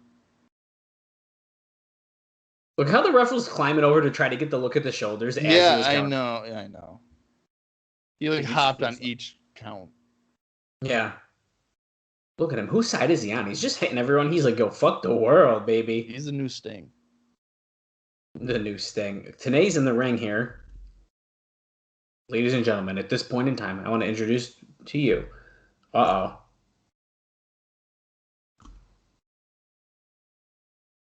Wow. I don't know about the limit. Oh, he's bringing up Glenn Gilberti. Okay. How is he even walking after getting hit with a metal baseball bat? Sex sells. Oh, Dallas, by the way, what should I bring to your party? Well, if you're actually coming, that's first off, that's news. Well, yeah, I mean, we can probably stop by for a couple hours. But... I don't know, whatever you want to bring. See, when I ask what do I need to bring, that's when you tell me something specific. That way I don't have to. Okay, you can bring salt potatoes. Why the fuck would I bring salt potatoes? Because it's a barbecue? Oh my god. You don't have potatoes? No, I'm getting the meats, man. You really want salt potatoes? Yeah. I'm gonna show up with a bag of salt potatoes. Okay. See you at 5 with salt potatoes, I guess. Kaylee will be happy. Everybody else is like, I got cake and cookies. What does Bob got? Salt potatoes. Dude, it's a fucking barbecue. Yeah, we want salt potatoes. Oh, God. What? Okay, Gilbert's in the ring. Gilbert's like, I don't know. Tell me why. I can't get in the mind of Vince Russo. I'm trying to get your opinion of why Russo would do that. Gilbert's Why? like, Why does today get so defensive that he immediately does like a duck face? Like the kissy face. Like he's trying to smell his top lip. Like what's going on? Gilbert said he's trying to get into the mind of Vince Russo. Bottom line, Vince Russo, this is the man who came up with the idea for Vince to screw Bret Hart in Montreal. We got to bring up something old that happened. Yeah, I don't think Russo was the one that did that though. Wasn't that Shawn and Triple H that were like, "Oh, we should fuck him over"? I don't know. Not according to the Shawn Michaels documentary I just watched. Vince was like, I didn't want Shawn to take the heat for it. I was like, okay, this is weird. What the hell? So he's talking about Vince Russo's all the quote bad stuff he's done. Yeah, putting the WCW World Heavyweight title on David Arquette. We all know that was the last straw. Yeah, that's what killed the company. Not the AOL Time Warner merger. No. David Arquette winning the WCW title. The fact that Time Warner didn't want wrestling on their network has nothing to do with it. It's David Arquette. It was still the highest rated program on their network. What are we talking about? No, David Arquette. I just want to say David Arquette won the heavyweight title in our hometown, and I think that's some cool shit. So, no, that's embarrassing. No, it's cool shit. Fucking embarrassing. When I met David Arquette, when I went 4 hours early to a show, I got a picture of that sign. I said, this was in for my hometown. I said, but I wasn't old enough to watch it. Yeah, I remember going to that big time wrestling show and being like, Sting, remember when Arquette won it here? And he's like, I wasn't here, was it? I was like, yeah, it was. Oh, okay. That's so ridiculous. That was in Syracuse? What? Like, yeah, Sting. Thanks for Come on, Sting. He's talking about the Vince Russo's kids, talking about how horrible of a father he was, all this stuff. Are we really trying to get face? Do we want to start cheering Glenn Gilberti right now? Is this what's happening? We want sympathy. I think the crowd is chanting boring. Dude, this is not going to work. Gilberti's not a main act. Yeah, the crowd is not happy, dude. They're pissed. Oh, he's nothing but a pussy. Say a swear word. Everyone will get excited again. He's got no balls.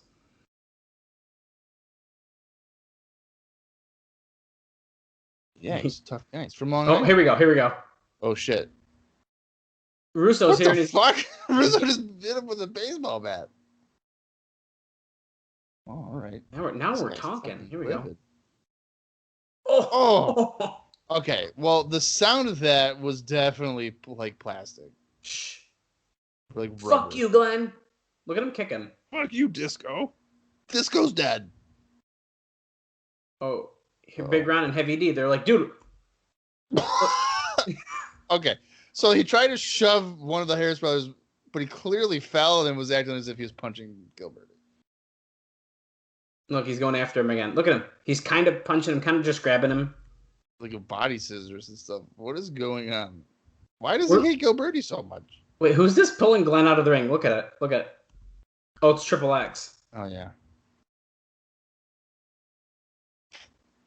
Why do we carry people like this when they're hurt? They don't know how to keep people like stable.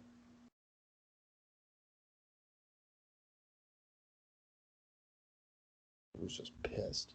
That familiar baseball bat. Well, when you think baseball bat, you think Vince Russo. So. Oh, well, yeah. Why so is Harris so brothers, you need 2 Harris brothers to hold Russo back, just so everyone is aware. I just want to point that out. Well, that's how useless the Harris brothers are. What a wild, unpredictable situation. Let's go to our broom closet and talk it out. What's this, Don? We got something going on in the back. Give it 2 seconds. That's what's about to happen. Oh, I'm sure. This has gotten personal. Wow, how unpredictable. Let's regroup. Pull back. Earlier today, the newest member of the... Oh! Dude, Scott Hudson's here. Hudson's in here. Cool. That's cool. Wow. He's backstage with X Division champion Chris Sabin.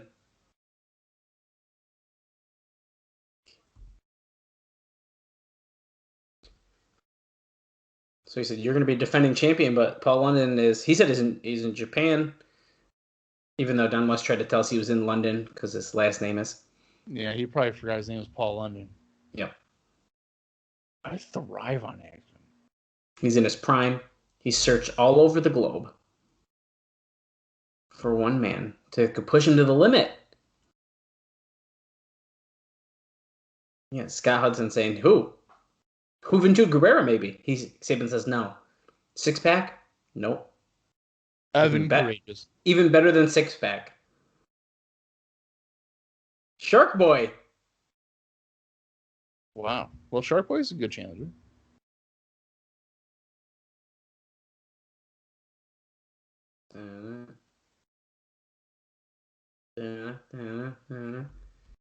Well, you know, so the obvious thing here, right, is going to be Shark Boy gets a bunch of like near falls or something, right? Oh, yeah, for sure. So we're seeing the 3 competitors with Lollipop dancing behind them. She's back. That's right. Her and Tyson's beef must be over.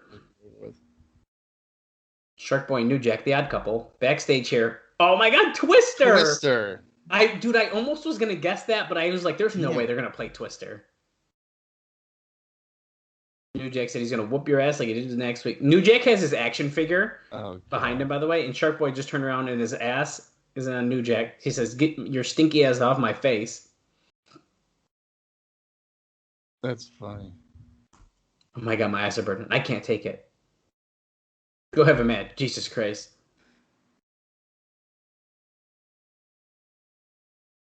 He said, "You have 5 minutes or I'm coming to get your ass." I like the New Jack Shark Boy pairing. It's funny. Well, so do I, because it's definitely like a different side of New Jack. Yeah, it's like comedy that you wouldn't really think about. How was London and Japan one of the talking points? Yeah, first defense since winning the next title. London's in Japan to the champion handpicks challenger. That's what we got on the screen here. Okay. Hell, save it. Hell, save it. I don't think he should be in sex.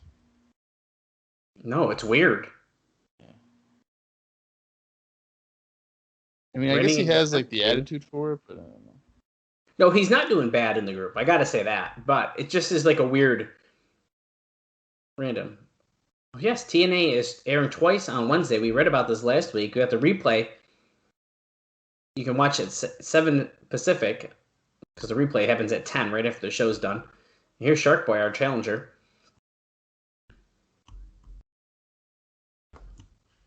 Can Shark Boy win the X Division Championship? Probably not.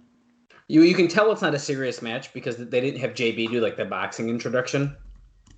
Oh, yeah.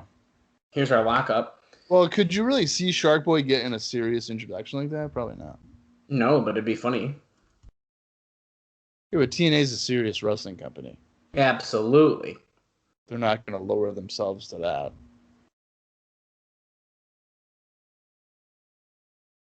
Leapfrog by Sabin. Misses an elbow. Shark Boy counters. Irish whip. Oh. Another leapfrog. Oh. Hip to us. Oh, just a 1 count, though. Sabin keeping control with some forearms. I have a pretty cool Chris Sabin action figure. You do? Is it a TNA one? It is. It came with the X Division title and a little X jumping thing. An X jumpy thing?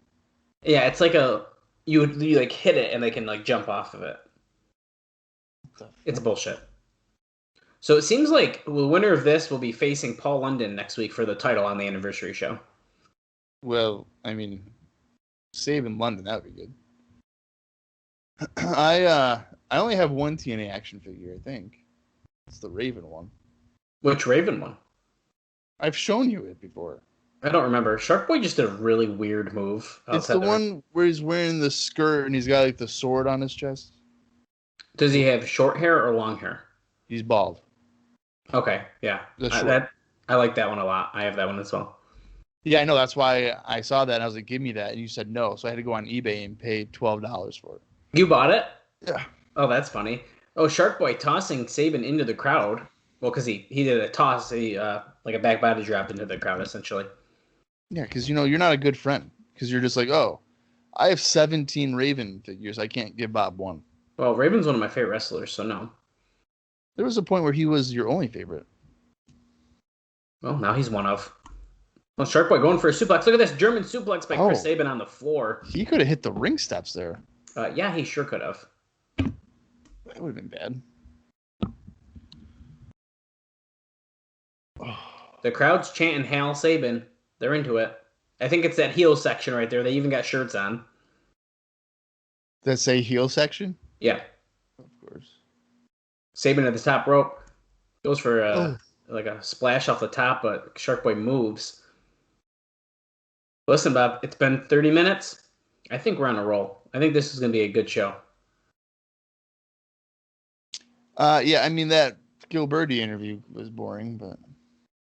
Yeah, that should have been cut in half and still had Russo come out because the Russo part wasn't bad, but... Oh, pop up Shark Boy. Oh, what's this? Oh. What the fuck? Wheelbarrow Bulldog off after all that. Oh, weird. He was up in like an electric chair and then reversed it, saved him dropping down. Yeah. And then he hit that Wheelbarrow Bulldog. Gets a 2 count, though. Kick Sabin in the gut. Oh, look at that. A face buster on his knee. Punching Sabin, or about to punch Sabin in the corner. Is he going to hit that Dead Sea drop? No. Yes, the very familiar bite from Shark Boy. Heading to the top rope is Shark Boy. What is he going to do? Double axe handle? No, missile drop kick.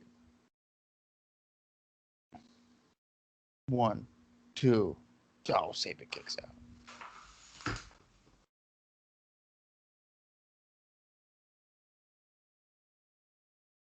Oh, Gilberti's been taken to the hospital. Breaking news. Oh, nice. Kind of like a neck breaker over his knee. Yeah. They twisted Shark Boy around, going for the cover. Nope. Come on, JB, make the crowd chant. Yeah, why isn't he running around ringside? I don't know. Oh, Sabin going for the future shock, but... Shark Boy, neck breaker. Yes, we will strive to update you, Tanay says. Thank you, Tanay. Sabin kicks out again. If I had to take a guess, we're not going to see Gilberti for at least a couple weeks. The way he was selling it looked like he was pretty hurt, but look at this. I would hope so. Shark Boy gets caught after jumping on the top.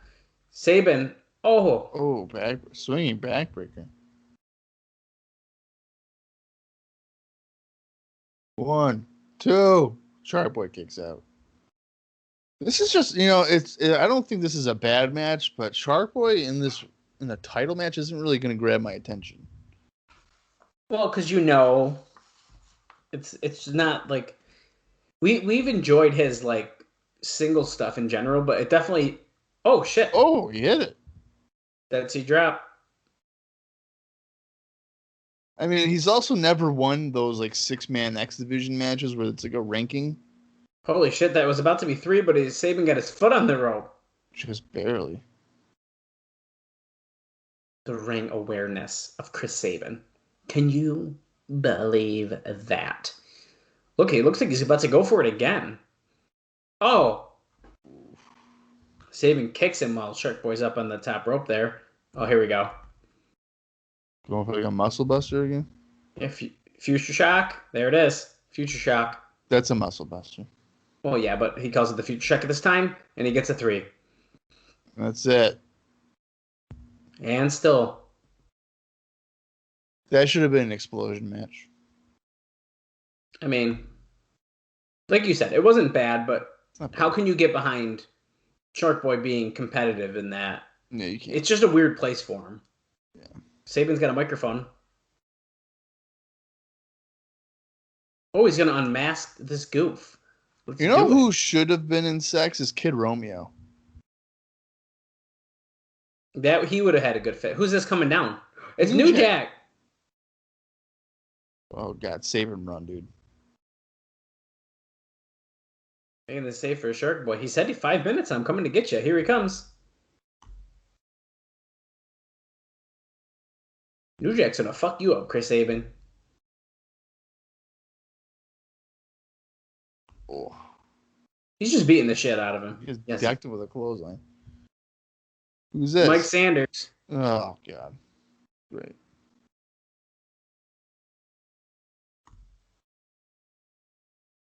Oh, Next week, Sanders and New Jack in a hard 10 tournament match. Oh, yay. Feel bad for Mike Sanders on that one. Yeah, well, I wonder if New Jack will be able to get juice. Oh. Yeah, because Jarrett didn't want him to do it. Okay, we're just beating the shit out of New Jack here, and Shark Boy's like kind of laid out still, but looks like he's like should be hitting him. Oh, security's out here now. Of course. Sharp Boy and New Jack laid out. Oh, look, a security guy just checked on New Jack, and New Jack threw him off. That's not right, dude. He was just trying to be nice. Who's that? Is that That Tyson? That doesn't look like the normal girl that we have over there. Nah, but I think it is. I think she changed her hair. Okay. Then we're saying it's Tyson. That's someone who had bad breath and had a lollipop. That's right. Scott Hudson in the back with Konnan and Ron Killings. No. This is weird because this used to be Goldilocks' job. What's going on with that, Bob? Goldilocks is fired. Well, she is K-Dog wrestling. and the Truth. The kind of spinks that ass. Tell him about that truth. Isn't yeah, she's wrestling, so maybe she's focusing on that. That's true. Ain't no thing but a chicken wing. Suntan Superman, the truth. Ron Killings. I think he should use that gimmick in WWE now. The Suntan Superman. No. I think it's awesome. I love that nickname. I think he should just retire. What the fuck? He's hilarious. What? Ron Killings is hilarious. It's the same jokes over and over again. I don't care. I do care. There was like for a few weeks straight, at least, that was like good shit every week, and now they just randomly do it here and there, and it's not as funny. Well, I did like the one where was it a Royal Rumble where he got a ladder and he climbed up the Oh my ladder. god, dude, that was And he was so like- ridiculous. He went to grab it, grab the briefcase, and Michael Cole's like, "This isn't Money in the Bank." I like when he came out and challenged. He challenged Paul Heyman to a match or something, and like Brock Lesnar was in the ring. Right. Harris Brothers are out here, so it looks like we're getting our Harris Brothers versus Konnan and Ron Killings matchup now. And if you're wondering what Konnan and Ron Killings said in the interview, not a whole lot, because I didn't say anything. So They never. The promos usually have nothing of substance. well, Konnan and they're just saying all their like funny lines and stuff. So they Yeah. kind of they pretty much are like we're gonna kick ass. Is what Hey, I'm getting. Scott Hudson, you want to toss my salad? All right. Go ahead, feel that's enough. That's enough. Now, And Ron Killings is like, I'm a former NWA world champion. I'm coming for it again. All right, great. Now, if you remember, last week we found out that Konnan has a herniated disc. Is it still bothering him? Is he hurt? That's right. I don't know. I've never had a herniated disc. I don't really know how long it hurts. You've never had a back injury? Not a herniated disc. I slightly threw out my back once, and that was like pretty bad, but Yeah, I hurt my back every week carrying this podcast. whoa. Whoa. Listen, I'll give you that on IcoPod, but come on. Yeah, because you don't care about WWF. That's not true. That is 100% true. No, I love watching it with you guys. No, you don't. Yes, I do. I'm waiting for the day when you're just like, I can't do IcoPod anymore. You just want to do TNA. I'm waiting for it. What the hell? Yeah, I'm waiting for it. He's trying to kick me out of IcoPod, guys. No, I'm not. I'm telling you. I know you, and you're for gonna for our dual listeners. Bob's trying to kick me out. You only have to hear my voice over here at this point. I bet you Bob doesn't let me get through 96 with him. I'm not kicking nobody off anything. I'm talking to Austin about this. Austin might kick you off, but not me. Well, that might be true. Yeah, that might happen. Don Harris just backed Killings into the corner. Killings is like, really? You're a racist piece of shit. Dropped toe hold. Wow, he actually took a bump. But he immediately stood up. It's so bad. Killings going at it in the corner with him, though. Irish whip.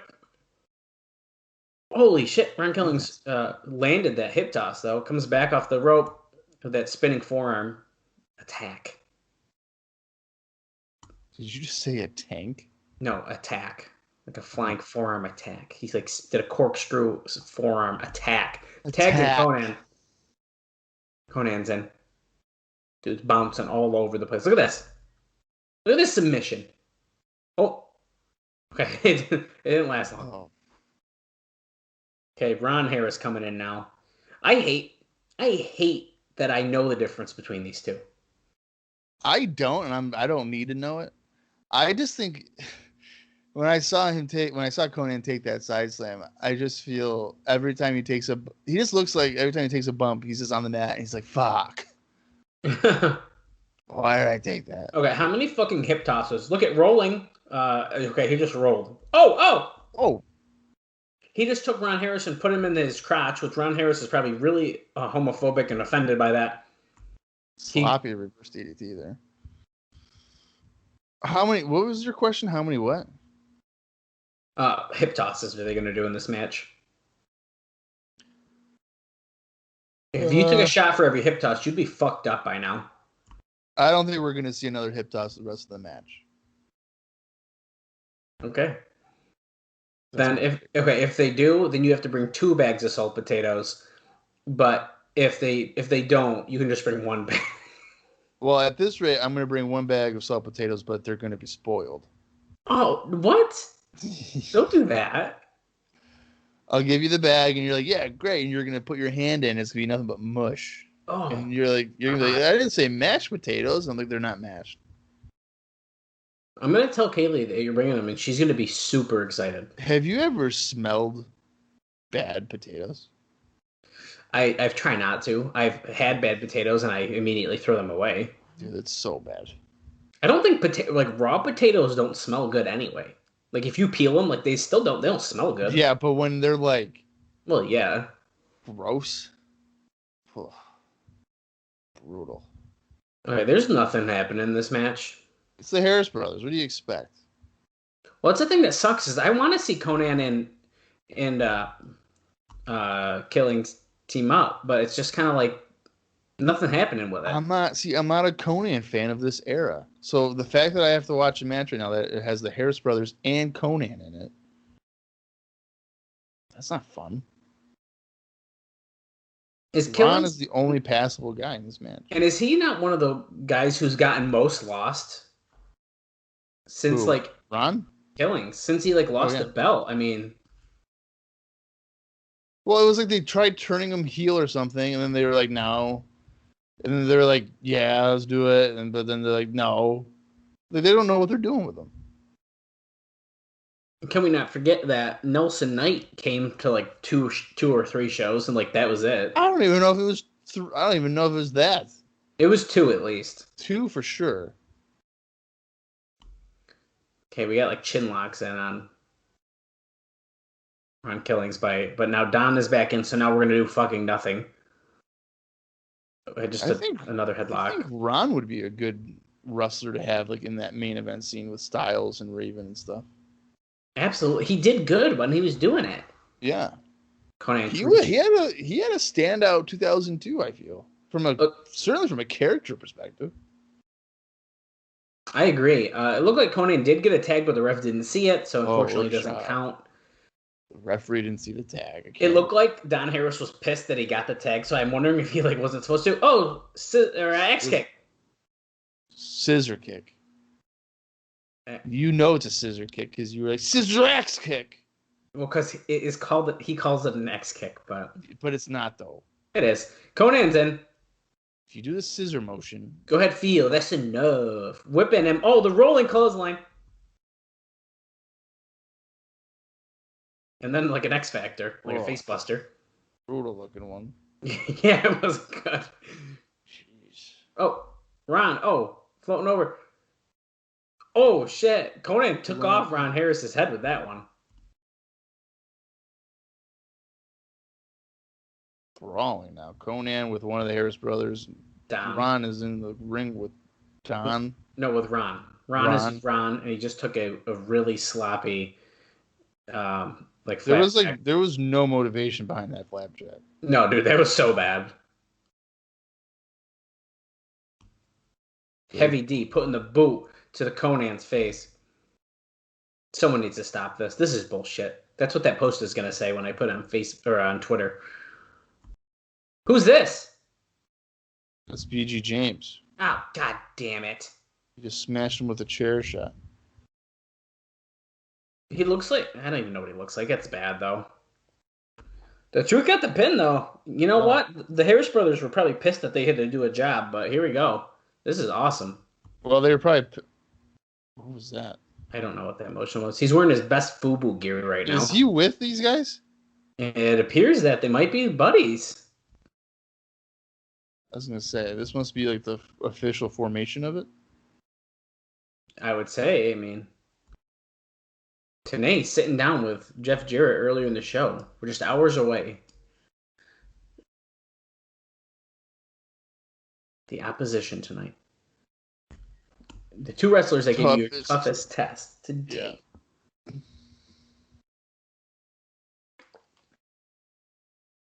Yeah. If you're following along, we're at 46 minutes and 5 seconds. Now, when we said at the 11-minute mark, this was a good show. That feels like that was about 3 hours ago. I still feel like we're at a good pace. I don't know. Oh, he's saying Styles doesn't know how good he's going to be one day. Well, Bob looks, he's calling for food. What is it? What does Bob get? Tell her you're getting salt potatoes. No, I'm not telling her. What do you think I have right now? I see the drink, so I won't. Oh, I know what it is. Oh, no, I didn't. Oh, shit. What do you think I have right now? I thought it was DQ, but it was Wendy's. No, that sure was, baby. So Bob has at least 2 sandwiches. No, I have a burger, tenders, and fries. Burger? And by tenders, I mean nugs. Oh, okay. So if you hear me eating, I apologize. But you know what? This is a long fucking show, and I haven't had anything to eat since about 10 o'clock this morning. That's okay. So yeah, he's talking about the tournament, trying to restore order, which has nothing to do with him, so I don't even know why he's saying that. Jarrett's pretty cocky, as always. TNA cracks me up. His facials are so funny during these interviews. He's so understanding. Look, Jeff, there's something that's been bothering me for 7 days. Vince Russo came to the ring with a baseball bat. There's been something that's been bothering me for a week, and yeah, I know I talk to you like on a regular basis, but I figure I'd just talk to you right now with the camera on. He's like, Jeff, the question is, Did you have any kind of idea, any kind of association, any kind of knowledge? Jeff is like, let me stop you right there, Mike. Now remember, these two could... I knew he was going to be offended by that. You listen here today. Okay, no. Look, he says... This guy tied me up to a rope, whipped me. He said he's got no involvement with him today or in the future. Now, can we just remember, TNA and Jeff Jarrett could have had a match a year ago. I mean, these guys were feuding enough. They could have put him in a match, and you could have sold out the Asylum. Absolutely. So now we're doing the same shit. In WCW, we had the association, blah, blah, blah. It's like the same shit. Yes, we used to be best friends. It kind of reminds me of the dynamic between like Triple H and Jim Ross at like the same time, because I think they had a match at Madison Square Garden. Triple H and Jim Ross, I'm pretty sure. Well, there you go. I feel like I know which one you're talking about too. That's not Raw. That rings a bell to me. I think it was on Raw. I'm pretty sure. No, I'm pretty sure it was. Okay, this is taking too long. These talking segments are going way too long tonight.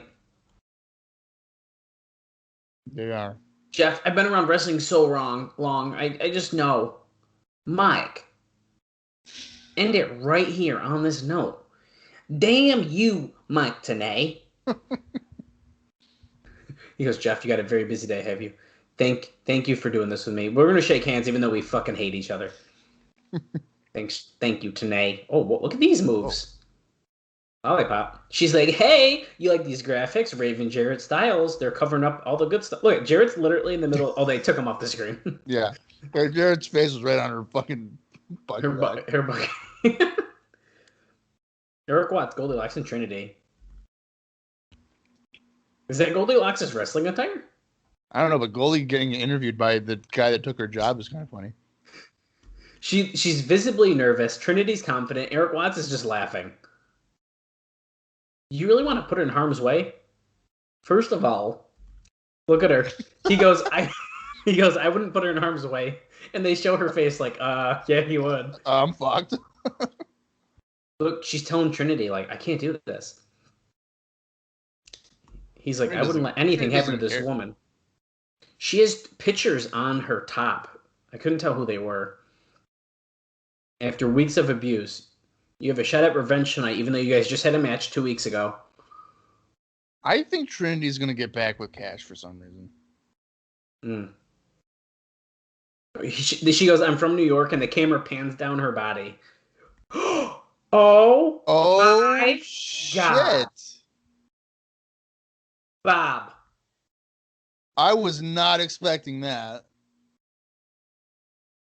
That's Abyss. Kid Kash comes over. Everybody see my cup? Oh my God. Okay. Bob, I just got like goosebumps. I was not expecting that at all. I had no idea he came in that early. Okay, so Abyss just came and attacked Eric Watts and threw his face against like the top, like the doorway opening essentially, and then left. And Kid Kash is like, well, then he walked back into like the boiler room or whatever that they're behind. And Kid Kash comes in and goes, well, you guys got a match. So apparently it's Kid Kash versus Trinity and Goldilocks right now. Here comes Kash right now. But dude, whoa. That's fucking nuts. Whoa. I literally cannot. I can't believe that just happened. Well, obviously, like Tenay and them don't know who he is, but we know. Yeah, they're saying that guy is huge. Like, holy shit. And here comes Goldilocks and Trinity. Goldilocks is like, nah, I'm leaving. Trinity's like, no, come on. I'm not wrestling Kash. Are you nuts? Trinity's like, I got it. Don't worry. And she runs down, lets go of Goldie, even though we know if I was Goldie, I'd still leave. I would just walk off. Okay, Trinity's had a wardrobe malfunction. Yeah, her top is definitely off. And so he stopped fighting her so she can like fix that. Wow. Okay. I'll have to go back and pause and see if they. I don't think they showed her boobs, right? You could kind of see them. You didn't see nipple though. Yeah, not like super clear. Like side boob. I don't know, dude. That was pretty close. Needless to say, Kash then started talking to Goldilocks, yelling at her. So they played it off really good, but they didn't really take the camera off of Trinity as they should have. To then, if they just panned right to Kid Kash and Goldilocks, you wouldn't have seen her fixing it as much. But well, like how did I don't even understand like her top. It doesn't look like it's needs to be tied. Is it? It must be a clip, a very small clip in the back, because it's like a very small string. Yeah. Spinning neck breaker to Trinity by Kid Kash. Goldilocks is yelling. She's yelling at Kid Kash and shit. I want Goldilocks to get the hot tag and just beat the shit out of Kid Kash. Dude, that'd be awesome. What is this? A flying head scissors? By Goldilocks? No. Poor Trinity. They were like, hey, you should wear that one outfit again. Because she's worn this like twice. Yeah. This is not her normal attire. Oh, Goldilocks is not actually going to get involved, right? There's no way. Stalling suplex by Kid Kash, just holding Trinity straight up, bouncing her off the top rope, flinging it back. Nice. Slingshot suplex there. Pulls her up at 2, though. Breaks the count. You know what I just got reminded of? What's that? We still have a David Young match to watch. Oh, Bob. I know. Wow. Harris Brothers and David Young on the same show. Oof. Thank you. Probably a good time to announce that we're interviewing David Young next week on the show. I don't even know where so I try to find everyone I can like online to like tag them and stuff on Twitter. Yeah. Look at this, the Iron Claw by Kid Kash on Trinity. This is new to his repertoire.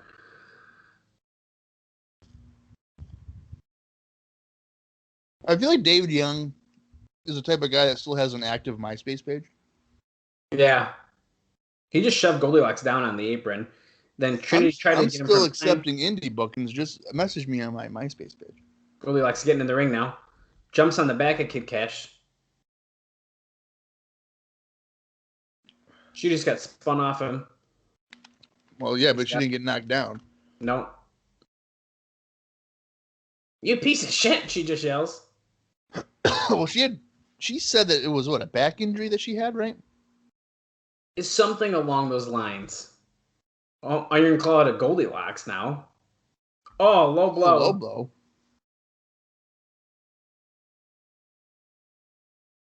Trinity back in. Oh, got the hand. A little lucha move there. Yeah. That was nice. Greg. Oh, Nice high spin kick to the head of Kid Kash. Kick out too, though.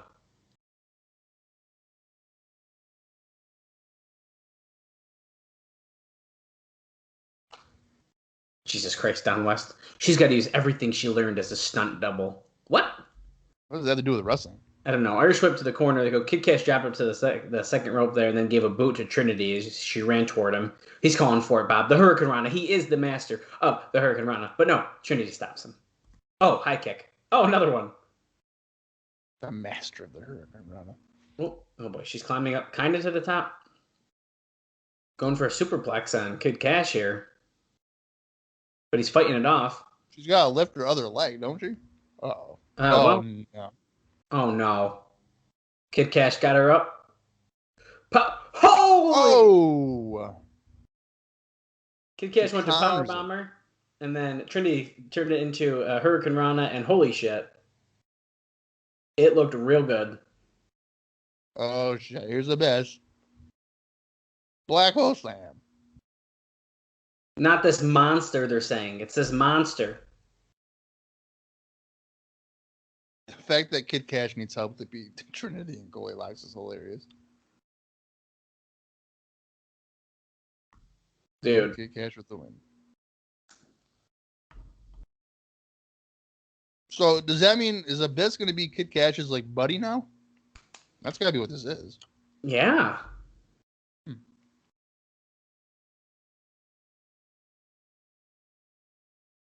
That was a good move. Dude, it was sharp. That monster, the masked man. The Mankind ripoff. Hey, you knock it off. What? Just because someone has a face mask doesn't mean they're Mankind ripoff. He's a Mankind Undertaker ripoff. Here, babe. And Kane. Okay, and he must also be who else? Stone Cold Steve Austin. Stone Cold, The Rock, Triple H. Holy shit! Hey! Wait, he's Devin Storm though. Devin Storm is here. He's taking the tournament for the chance at the Hard 10 tournament. I don't know what the hell he's talking about, but he must have, wasn't he one of the guys that kept on calling him and shit for bookings? Wouldn't surprise me. No, didn't you say that? Like, Devin Storm was always trying to say, oh, when am I coming back? That might have gotten brought up, but it honestly was so long ago at this point, I can't really remember. Wow, okay. If it was about Raven, I'm sure you would remember. Oh my God. Oh, that's right. Now remember, if you've listened to our WWA bonus episodes, his matches in WWA with like Sabu and the hardcore matches he's been doing have been pretty good. Specifically the cage match, yeah. All right, well, Devin Storm, so we haven't seen him since July of 2002 when he was Tempest. He had a couple of WWE tryouts in the last month. What is that? Something going on in the backstage here. We'll get to that in a second. Bill Barron's talking to D'Lo. He's got the red security. He's also wearing a red shirt. I know. D'Lo says, no, I'm getting involved. Bill Barron says, like, no, you're not. You just called these guys Patterson and Briscoe.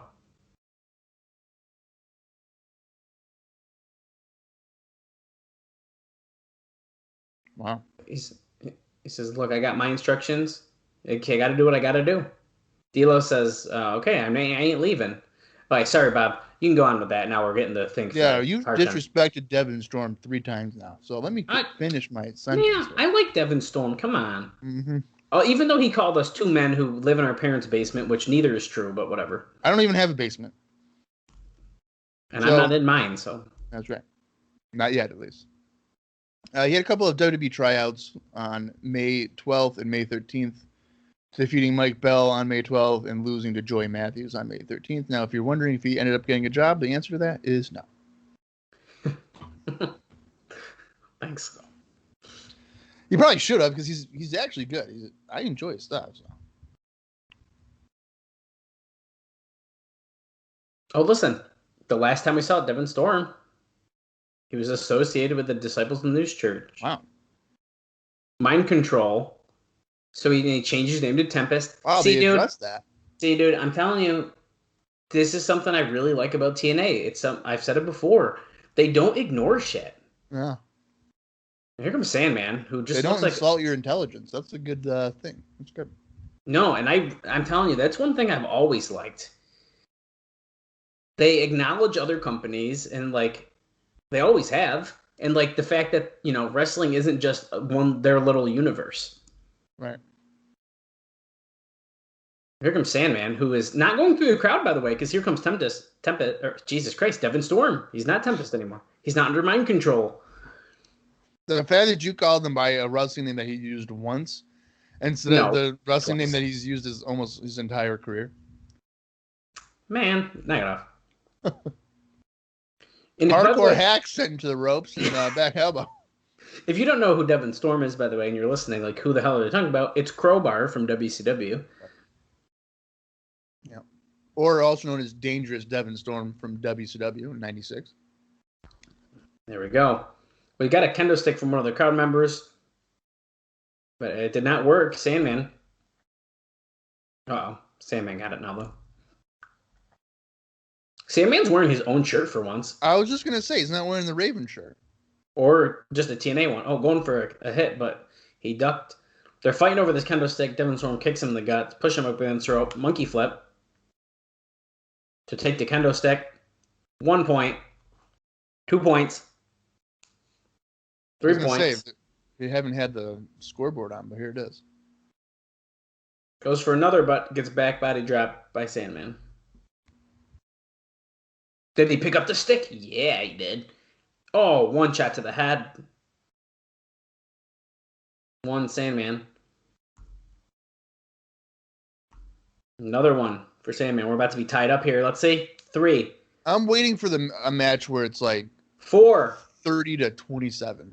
He hits Devin Storm out of the ring with that one. Flipped over the top rope.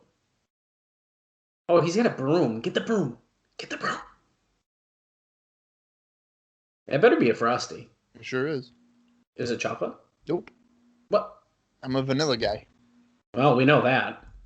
The hell's that supposed to mean? What's this? Sonny Siaki just brought a shopping cart of weapons. Sonny Siaki's got to let the Sandman thing go, dude. It's not going to end well for him. Sonny Siaki's so funny. He comes out in like casual streetwear, so he's just wearing shorts, like gym shorts right now. Devin Storm slingshots in onto him. Look at this. Oh, nice moonsault. Springboard moonsault there in the ring. All right. Don't correct me on air ever again. Okay, you know that. Oh, I know. That's your job. Clawing at the eyes of Sandman. That's my gimmick. You're supposed to say stuff wrong, and I'd be like, no. Sandman got out of the ring. He didn't hit out the top rope and hit himself in the head, though, which is disappointing, but whatever. Kind of a baseball slide into Sandman with a chair. I don't know what the score is. JB keeps talking. I have no fucking clue anymore. It's tied up. I don't know either. 6-6. Tanae just asked for an update. 4-4, apparently. It's only 4-4? What's this? Sandman is sat on the chair. Devin Storm's in the ring. He's in a slingshot. Oh, does that count? Oh, he didn't hit him with the weapon, so it doesn't count. That's bullshit because Devin Storm is like, that's a point. Yeah, that should be a point. So look, he's gonna get one. There you go. That's funny. So we're 5-4. Storm is leading. He's yelling at Siaki, "Get the fuck out of here!" That should be a point because he hits the slingshot crossbody and it puts Sandman on the chair, like his back. So that should be a point. That stop sign was not there earlier. What in the hell? How do those things have a ladder? They planted a ladder in the crowd. Now, all this reminds me of is, you play WrestleMania 2000 back in the day on Nintendo 64, and you got the weapons out of the crowd. Oh, yeah, that's true. He set it up in the corner. Siaki's trying to get a table set up ringside right now. Dallas, the next time there's a fans bring the weapons match, we gotta go to Home Depot and get a ladder. You think they'd let us in? With a ladder? Maybe. Why not? The last your weapon match, I brought a coconut, and they used it in the most stupid way. I was trying to be funny, like the Jimmy Snuka, Roddy Piper shit, like smashed this coconut on this dude's head. He like rolled it into the guy's nuts, and that was it. I was like, it's a coconut. Not a bowling ball. Fucking hit him with it, dude. Sandman suplex under the ladder. Ooh, it fucked up the ladder. That had to hurt. 1 point Sandman. Can we update the scoreboard? God damn it. Now how is that a point? He didn't hit him with the ladder. I know. Bullshit. Look, the fans are like, yo, put him through this table. Look at this. Bulldog? Yeah, he bulldogs Devin Storm onto that. We've crossed the hour mark, well, about 6 minutes ago. We're at an hour, 6 minutes, and 25 seconds. We just crossed the hour mark 6 minutes ago. Well, I like to point that one out. That's like a big mark, and I missed it. That's a milestone for some of these episodes. Because I'll tell you what, this is one of the more entertaining Hard 10 matches we've seen. Well, I almost just died my Frosty here. That's because of Devin Storm. It is, really. Even though he insulted us, it's fine. No, he didn't insult us. That's his character. He's fine. I know. That's what I'm taking it as. I've noticed I've said 100% a lot. It's because of Jeff Jarrett, so fuck that guy. 7-6. Storm's still leading. He's at a chair here, but what's this? Northern Light suplex with the chair. You can't. Of course, you can't pin him, but that was nice. Not giving it to him though. Okay. That's not a what? That's not a point. If I was Devin Storm, I'd go backstage and be like, "What the fuck were you guys doing? Oh my God. Why weren't you giving me points?" Siaki's getting involved now, laying him in on Sandman here. What's this? Oh, Storm is setting up the ladder as if he was about to get a title. Isn't it broken? It's definitely, it was definitely bent. Oh, Siaki getting whipped into the guardrail. Sandman reversed that. Are you ready to get extreme? Yo! You just whipped Devin Storm into the same rail that Siaki's laid out under. Oh, here we go. Look at this. Where was the Sandman. table set up? Siaki set it up ringside. Devin Storm laid across the table. Sandman, though. Look how the ladder's set up, dude. Through the rope. Well, it's probably more balanced. Oh my god, that's gotta be it, right? Yeah. All right. Sandman just won, dude. That was 7-11. Yeah. 7-11. You want a slushy? Wow. Well, here's the thing. That just shows you Devin Storm's intelligence. That he put the ladder through the ropes because it stabilizes it. It was good. Yeah. I mean, I would have never thought of doing that. And you graduated Syracuse University. Yeah, well. But not for fucking putting a ladder through the middle rope. Exactly. We're not doing that. Come on. In 2 weeks, this is his opponent, Sonny Siaki, he just said. What's this? What is that? A beer? Yeah. Oh, wow. He's going to drink. That's a lot of carbs. Oh, good. He spit it out. You don't want to ruin your physique, dude. So, yeah, New Jack, Mike Sanders. What? Oh, Angel's incredible. Jerry Lynn Angels. Are they sitting together? Let's see. Holy shit, they are. That's not going to end well. They just had a pull apart ball. He goes, now since we got a more civil setting, Justin, Extreme Revolution. Got my heart back in the game. That's what wrestling is and what he's going to bring to TNA. Asked Jerry Lynn about the X Division. Innovative. Damn proud to be part of it. Punked or jackass? Just Cripples. Punked rocks, dude. Metallica or Slayer.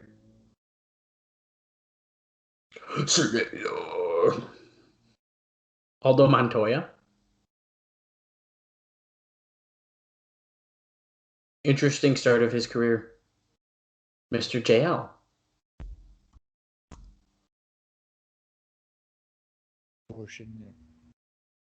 Horseshit name could have marketed it for the kids. With the mask. That's just incredible about the Cradle Pile Driver. Says it's the most devastating variation he's ever taken it. Asked him about Just Incredible's Tombstone. Also devastating. He just asked about Jerry Lynn. Says Whiner. Just Incredible for Jerry Lynn. Says give him credit. Hell of an athlete.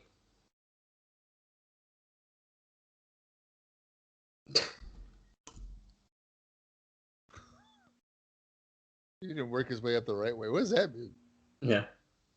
He asked him about ECW. Greatest locker room ever.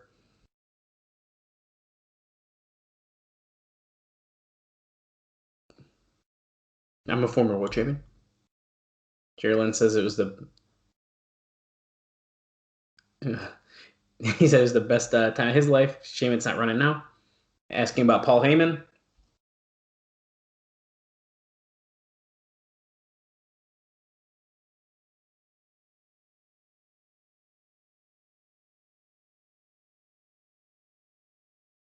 Holy shit. Whoa. He just said that Just Incredible was Paul Heyman's butt buddy. Essentially saying he didn't pay him. And now we're brawling. Whoa. Wow. Simon just chairs. And then they started brawling. Yeah, so my main takeaway of that whole segment is that Just Incredible has an alien head. Well, I see what, yeah. He does. Here's AJ Styles spinning in circles. Here's Raven. Dude, is Raven just not the best? Look at him. He should win the belt. I mean, why not? What are we waiting for? Here's Jarrett, who's just in a white towel. Jeff Jarrett's in the janitor closet, just walking around. Raven is in like a red light dark room, and Styles was in it looked like it was probably the sex locker room area because of the red walls. Oh, yeah. Scott Hudson interviewing Tracy.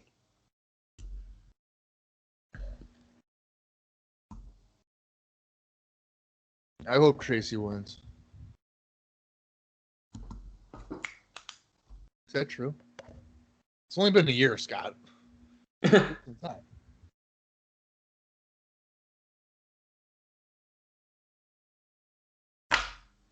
Tonight the movement begins and there's not a damn thing you can do to stop it. Remember when she stalked Lollipop and now she's got a job? I don't understand. Yeah. Her and David Young put their differences aside. Oh, right. Oh, his girlfriend's not here tonight. They're talking about Desire. Oh, right. Oh, do you know anything about pleasuring a woman? Nothing personal, Tracy. Oh, she said, I'll take that as a no.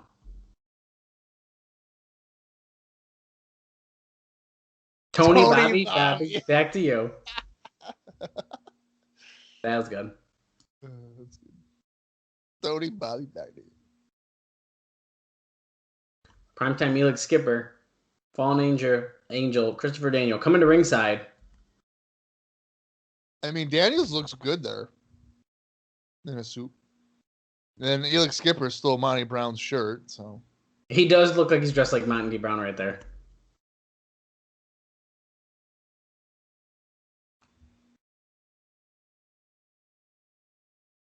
Here's the bracket here.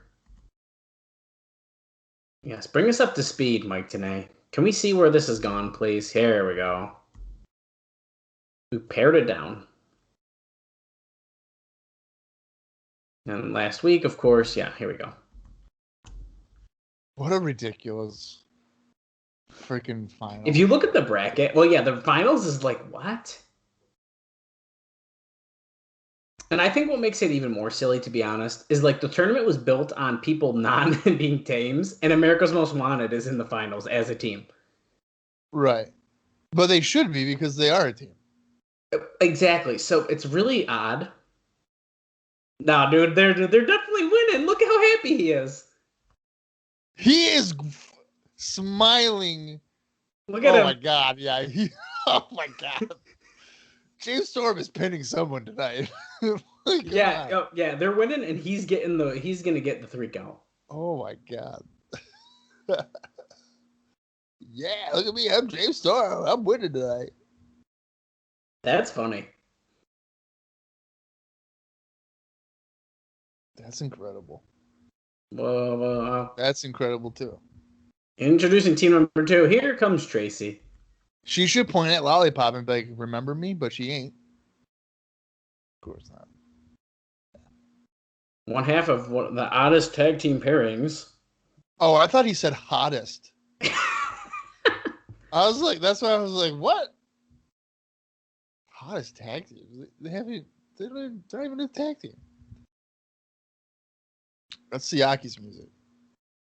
Dude, it is. Yeah. That's weird. How is he walking? He's walking like he's holding his cheeks together, holding something like a pencil between us so he doesn't drop it. I was just going to say that. What the heck? He's sticking his tongue out. What is happening? Yeah, what videos is he watching? JB just like whispered something to Tracy, which was weird. Oh, Daniel's sending a quick message to Loki. Can't wait for you to get back.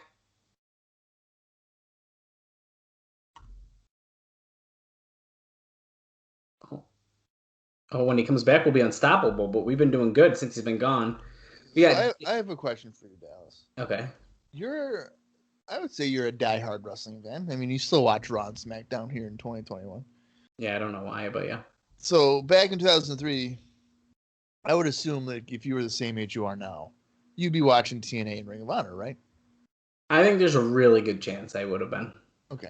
If I knew about him.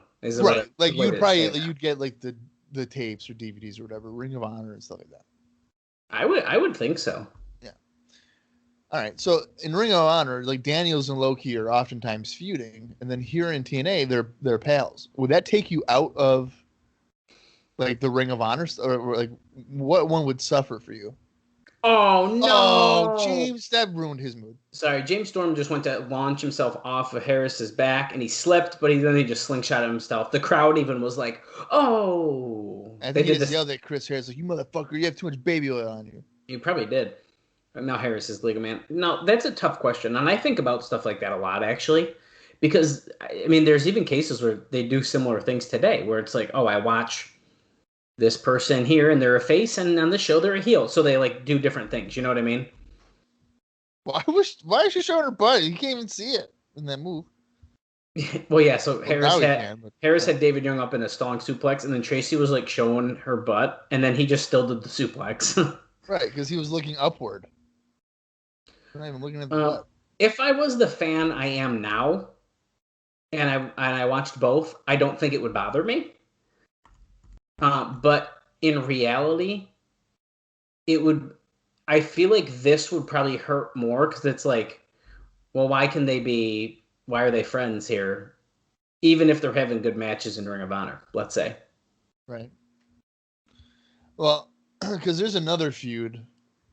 What the heck? Oh boy, they didn't get her over. I'm telling you right now, this is going to be the worst match on the Observer poll. I bet you it will be. This has been brutal. Sloppy as fuck. Yeah. I think the company that would The have crowd- them feuding What would be the the one fuck?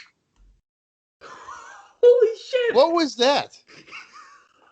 Elix Skipper just did the buckshot lariat to James Storm, and it literally out of nowhere. Out of nowhere, he dashed into the ring. Dude, that was nuts.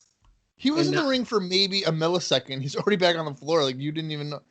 I blinked and missed it. That was insane. Oh my lord.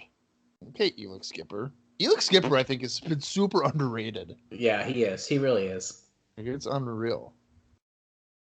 But I think for my question, for me, I think that the people that the company in which they're feuding in, I think would suffer for me. You think so? Yeah, I do. Because if I'm watching TNA, I see and what you they're mean. teaming, and if I watch like Ring of Honor and they're having like a 40-minute classic brutal wrestling match, I'm like, well, they're friends though. Yeah, it takes you out of that. I get that. No, that makes sense now that like talking that out loud here. Tracy going for like a Bronco Buster, but Storm flipped up, so now Did he just what happened? Apparently David Young just shook the rope. Okay, I get it. So Storm was climbing on the top. David Young is This is not good. I'm gonna say this is the worst match we've had this year in 2003. This is bad. Honestly, you might be. I might have to agree with that. Even I mean, superplex from the top by David Young to James Storm. I guess I said it might because what did I said the opposite. I said that this. I think I looked at it like if they're having really good matches, like why are they teaming up here? And I feel like that's right. like how I took it. But I think I agree with you even more though. Of like, it takes you out of the moment of like this. I'm gonna say blood feud. I don't know how their feud was, but you know that how can you tell the story in the match of like even the underdog versus him, and he's trying to fight him, and we hate each other in this, and then over here it's like, hey buddy, can't wait till you get back. Yeah, it'd be like Raven and Sandman, feuding in ECW, and then in WCW they're tag team champions and best friends. Yeah, Tracy just got thrown off of Pie face. Yeah, Pie face. Essentially. DDT did David Young. We're having some audio issues here as far as the commentary goes, and I don't know if this is how it was aired. So it's either they're having audio issues as well, or it just happens to be our video. Yeah, I don't know. But they're like cutting in and out a little, so it's kind of weird here. Okay, so James Storm was about to spank Tracy, but that just got stopped by David Young, and then Chris Harris clotheslined David Young. They're like, okay, just end this. Give him the death sentence and call it. Yeah, but look what corner he's going to do it in. Tracy's right there. Like, this is stupid. Here's the skipper. Oh, yeah. Oh, he hit him down. Here's Daniels. Hit him down.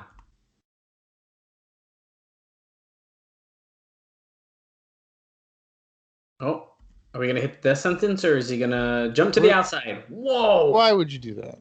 I don't know, but it was a huge cross body to Skipper and Daniels, and here's a low blow.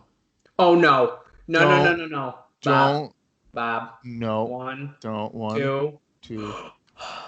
Thank Thank God! God. Oh my God, dude! I thought that was it. That was terrifying. I've never been more scared in my life than that. That just terrified me. David Young, What was that? springboard something, but look, you got a spear, and that's Well, he ran in like slow motion, like he was Peter Griffin running to his mailbox. Like, he did a springboard crossbody, but got speared in midair. okay, guys. It's official. America's Most Wanted, Triple X at the anniversary show. That's a strong match, I guess. That's a big one. James Storm's got a microphone. Can't hear what he's saying. Sorry about your damn luck, I'm guessing.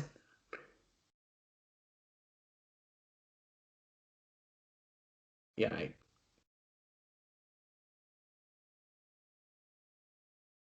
I can't hear anything. Oh, they want him to get in the ring. I got heard that. Get in the ring so we can grass. And look, Skipper wants to. Oh, he's all about it. Daniels said no, and then Daniels tried and Skipper pulled him back. Here comes the registered security, guys.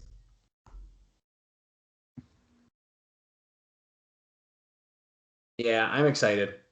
This is a good match to look forward to for the anniversary show, I think, for sure. Yeah, I agree with that. They're holding up the belts. You ain't going to take these from us. America's Most Wanted is like, tag team champions. you want to bet? Oh, Tracy's pushing David Young. He just grabbed her by the throat, whips her in the corner. Holy shit. David Young and Kid Kash should be tag team. Can't really. Oh, look at. Oh, the nurse again.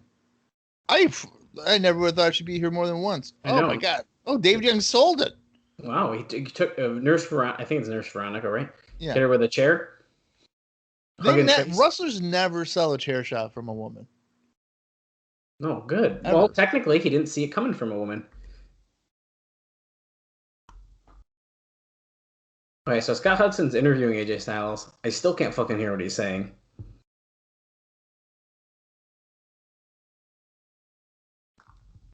I'm sure he's asking him, hey. Sweat for sweat.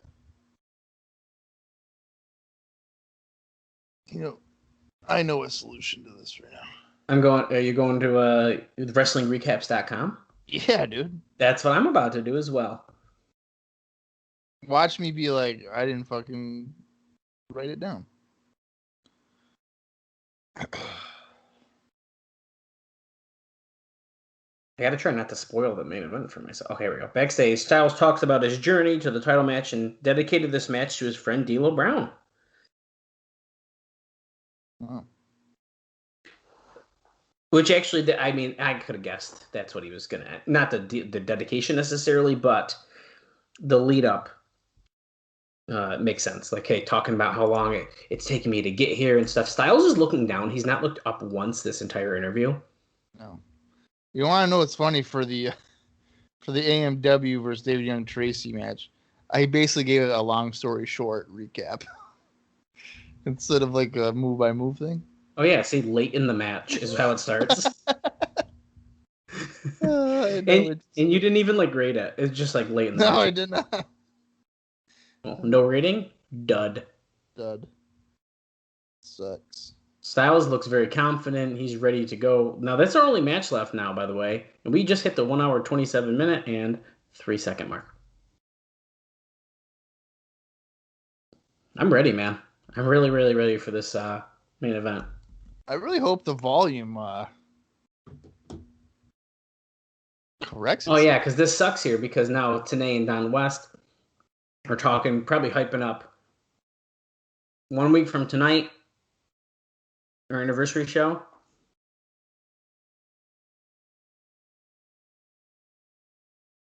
What do we got in store, Don? I'm going to... Hard 10 tournament, we heard about that already. Paul London versus Sabin for the title, we've heard about that.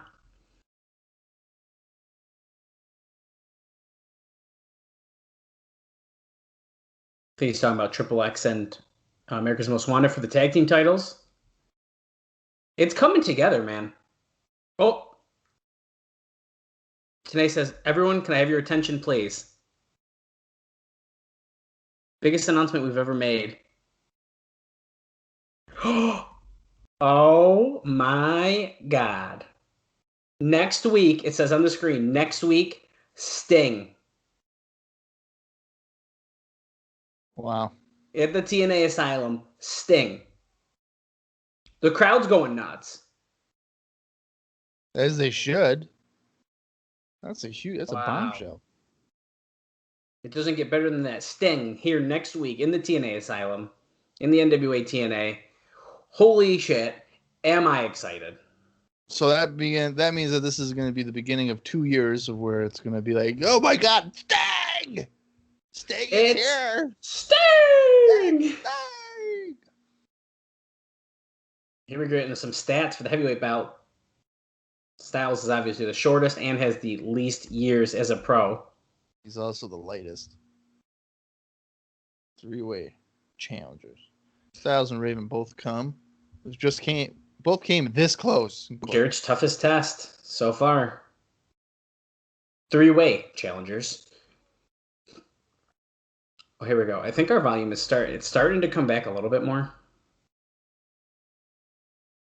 What's this? It's an hourglass. We have a clock. We're getting another video package, it looks like, to hype this up. I'm assuming that's what it is. You know what? I'm going to see if it does come back. Wait, this might be... What is this? Is this like an insane asylum? What's your time at?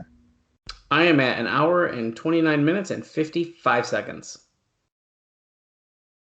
Okay, let me know when you get to 1:30:17. Okay, okay. Oh, this is a Raven video. Okay, I see what's happening.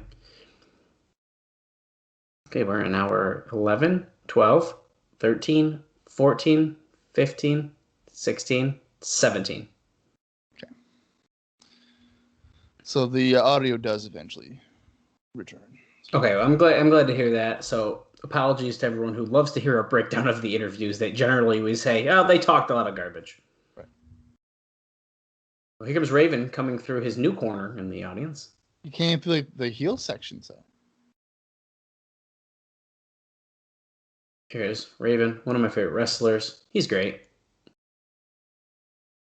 He's very nice. I'm surprised he got the first entrance. I thought that would be AJ. I think it probably should have been AJ.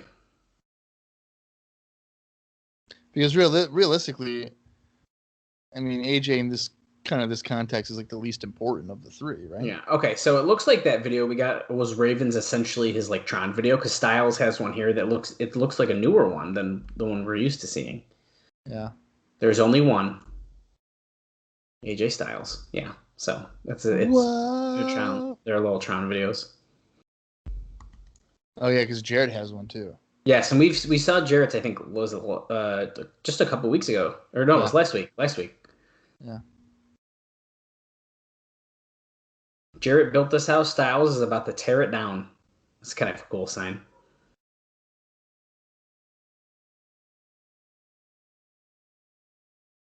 I'm freaking pumped for this match, man. I still wish it was just Raven and Jarrett. Me too, but you know what? I'm going to take what I can get. Inside of a cage with weapons hanging on the cage. They should have done Jarrett Raven in a cage match 100%. Yeah. There's still time. So this is Jarrett's video where last week we were just saying all the countries because it's like where he defended the title, I think, but it like, see, there are champions. And we were like, what the heck is this? There are world champions. Yeah, I thought it was like a debut for someone. Lights go out because, of course, Jeff Jarrett needs a star entrance. Lights are still out. So when you see that blank screen like that, that's usually me when I watch Jeff Jarrett match. I'm sleeping. Oh my God.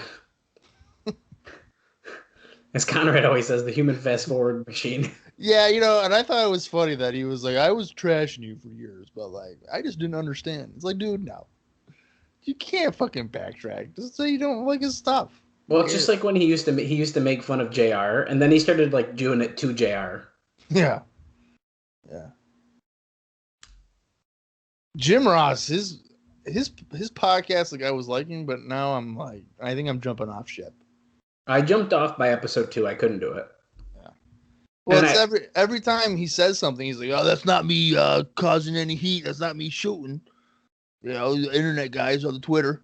You know, JBFU, I like that sign. Oh, JR's mad. It's like, oh my god, clickbait. Jesus. Yeah, you've mentioned how he's like obsessed with like the internet, people saying shit like that. God, it drives me nuts. Raven sitting in the corner. Jarrett's hype right now. One of my favorite Raven like entrance things is when he sits in the corner and then someone jumps the rail and pulls his hair and he's like, "Oh!" on the microphone. And then he goes back into the ring and just continues his promo. Isn't it from on Nitro or something? I think it's on a Thunder. Thunder, okay. Yeah. From the Bowery.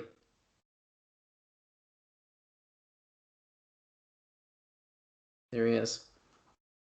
Raven. I don't understand the face paint, but all right. I don't care. It looks cool as fuck. I know I've said this before, but Raven, his look drastically, like physical appearance, drastically changes within like a year. And I don't know if this is around the time he had a thyroid problem. Or was that later on? I guess I don't know. I don't know if I even knew about that, to be honest. I know he had a thyroid issue. I think it might be later, like 2005, 2006. That might make more sense. I mean, not that I feel like he necessarily blew up by like 2005, but he definitely started wrestling more like in a shirt and stuff, I think. Oh, yeah. Yeah. So I'm sure if he did have an issue and he was having trouble keeping in shape how he normally would like to be, then that could probably play a part in that. Yeah. From Hendersonville, Tennessee. For once, like the introductions, like there's very few I feel like that I've seen. Like, okay, do we need this? This one feels like we need this big introduction. Let's hype this up. However, this match should have had more than a week build up. Well, I mean, it has, just not. It has, but it just. If they did, I feel like if they did it similar to how they promoted Raven Jarrett, like, hey, in 3 weeks or on this date or whatever it was. Yeah. The fans were literally holding signs up at SmackDown tapings and shit. Like, hey, 14 days to Raven and Jarrett. Here we go. We're going right at it. Jarrett and Raven immediately start attacking Styles. Jarrett pushes Raven off like, nah, and then tosses Styles to the floor. So now we got Raven and Jarrett.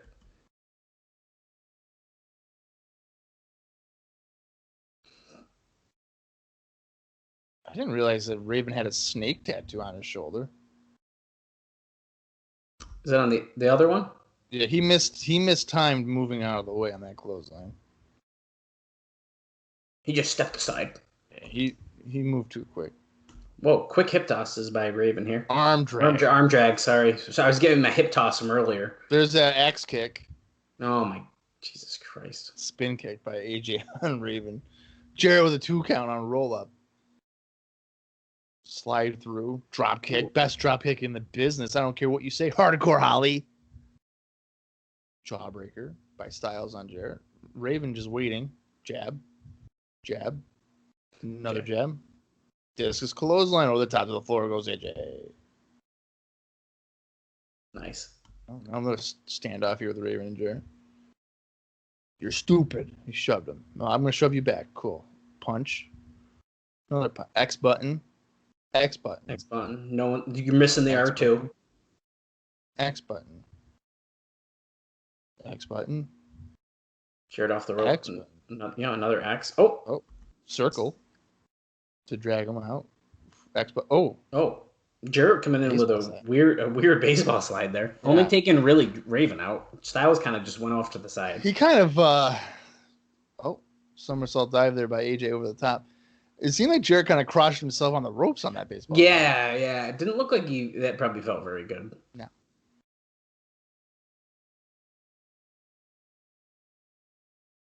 AJ knocking them both out.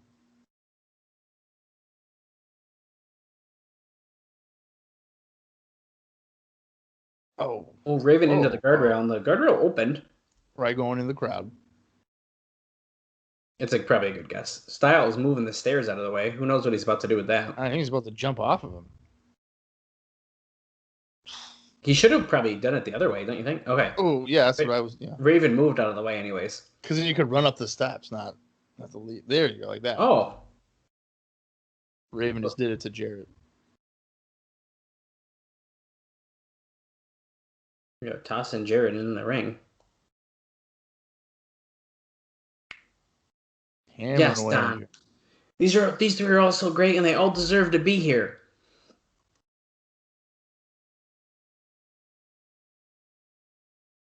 Oh, Styles off the top of Raven catches him, and his legs slingshots him onto Jarrett. Starts doing punches, kicks Raven off of him as he comes over. Jarrett picks him up, powerbomb. Yep. 1, 2, kick out. Raven tried to go for a kick, didn't touch Jarrett, and Styles already kicked out, so no one did anything. It was just a weird kick. Nope. Raven ducks and Insecurity going with the STF here. Wow. A variation of the STF. Excuse me, Mike Tenay. Oh, AJ breaks it up.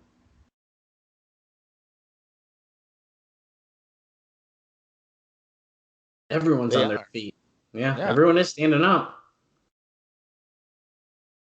Whoa. Oh. Whoa. Nice. He hits the springboard reverse DDT on Jarrett for a 2 count as Raven breaks up the cover. It was nice, man. Smart move. Yeah, kick him in the head. Clothesline as Styles comes out of the corner by Raven for a 2 count. Thanks to Jarrett breaking that up.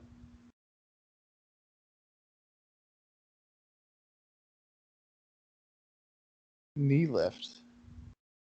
Knee lift again by Jarrett. Going for the stroke on Raven. Don West talking about how everybody would think that a different person should be NWA World Champion. Raven going for a DDT. Styles coming in with the chair a little late. Smacks him over the head. I guess there is no disqualifications in a triple threat match. Yeah, so I'm going to let that one slide. The referee's about to get knocked. Oh, okay. I thought the referee's about to get knocked out because he was just aimlessly standing behind AJ Styles. Is he cut or is that just his paint? No, he's cut.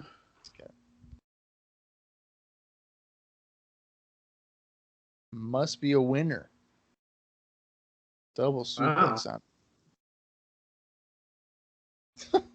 Don West. So you're saying there must be a winner, Mike Tenay?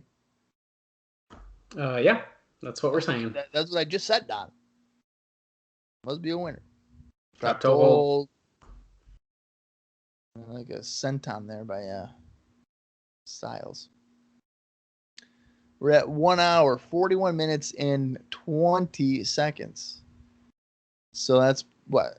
About, on average, roughly 11 minutes left in the show. Yeah. Springboard Hurricane by AJ. On Raven. 1, 2. Jarrett kicks it. Or Jarrett breaks it up. Jarrett's like, are you kidding me? Listen here, pal. I ain't going to let you win the belt.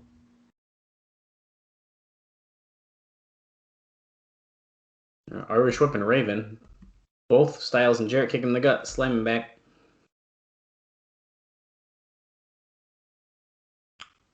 Hell no. Jarrett's like, what? Are you serious? If I break up your cover, you're not supposed to break up my cover. That's not fair.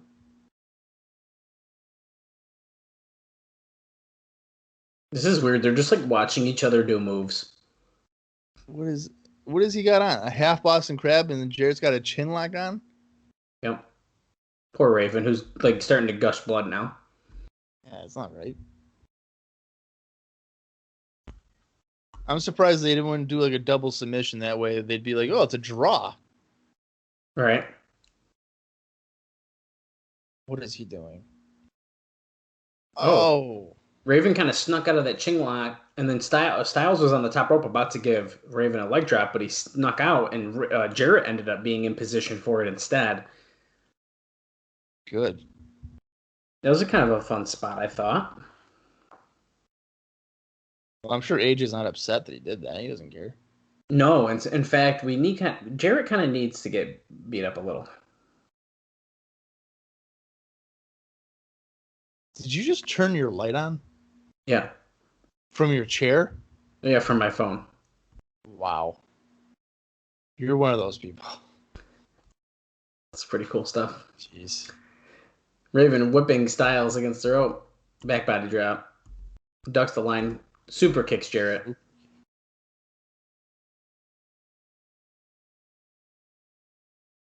Styles chest first in the corner. Clothesline by Raven. Oh, knee lift to Jarrett. I thought he was going to go for a DDT there. So did I. Another one to Styles.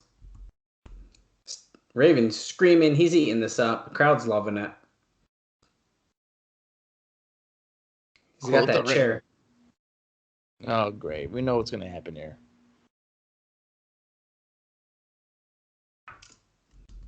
Drop toe hold, sending Jarrett face first into the chair. He's checking his teeth, making sure he's got all of them.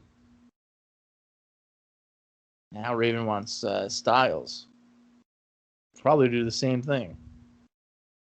And, yep, he does. Can he get him?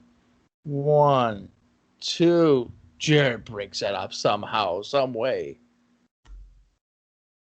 It's so close. Who's going to win? Who will walk out with the NWA World Heavyweight Championship? Now, Russo and D'Lo are probably going to get involved in this, right? I would have to assume. I'm sure at least D'Lo. Gilberti's going to come out on a gurney. He's probably going to do something. Oh, yes. He's in the hospital. We can't forget about that. Yeah. Whipping Jarrett. Oh!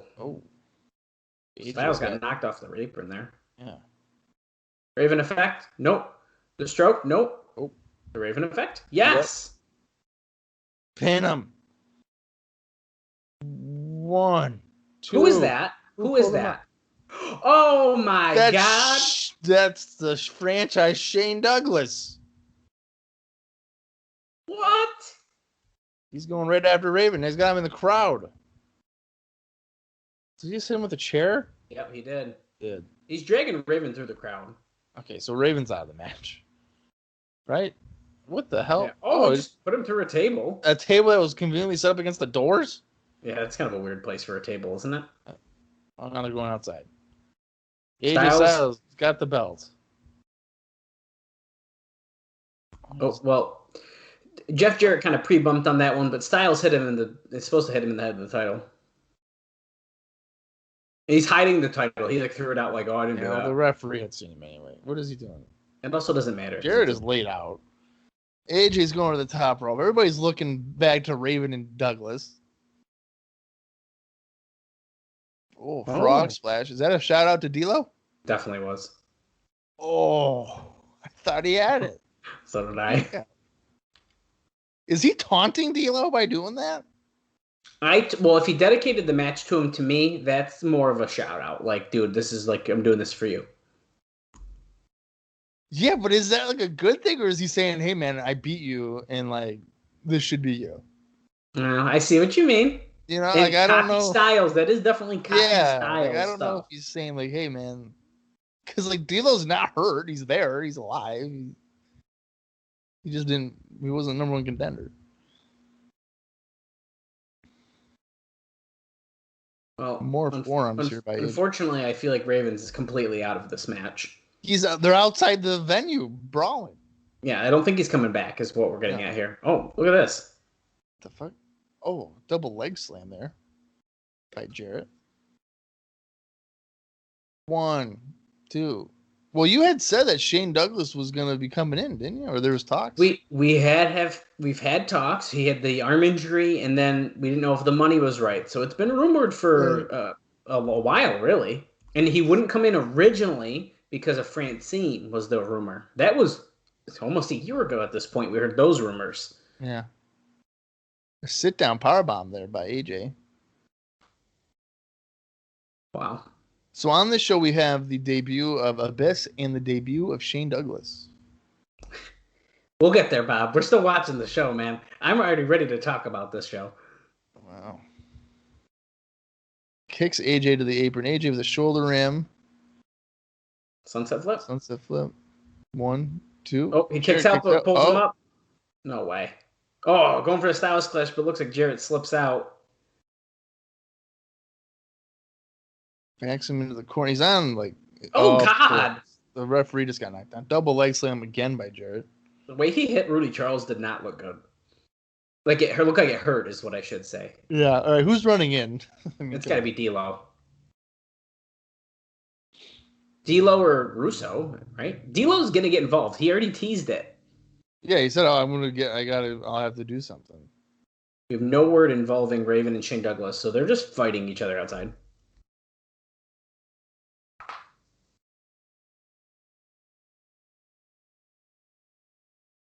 Jarrett hooks Styles up for a superplex. Oh, gets shoved off. Oh, but Styles fell off the rope. Of course he did.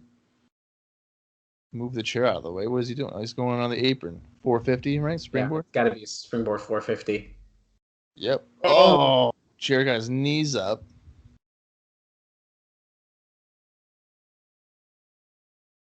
Yeah, that'd feel great. Here's a replay of that for you. Oh, yeah. Oh, yep. Here's Russo, and look what he's got in his hand. He's got a guitar. Oh, no. He's lining up. Oh! He just hit Jarrett. He hit Jarrett, and the crowd went fucking nuts. He sure did. Oh, he hit the Styles Clash. 1, 2. Oh! Styles wins the NWA World Title. The crowd is going nuts. Whoa. Russo's happy. He's kissing the belt like he just won it. Which I guess he did. He finally got it off Jarrett. Okay, Russo, you didn't. Yeah. Russo, you didn't win it. Okay, relax, dude. And really, Russo and Styles have been loosely aligned for a while too. I mean. Well, yeah, he had kind of promised me, AJ, you'll be champion or whatever. Wow. Fuck you. Fuck you. God. Russo's got his, like, the format of the show in his back pocket. That's definitely what that is.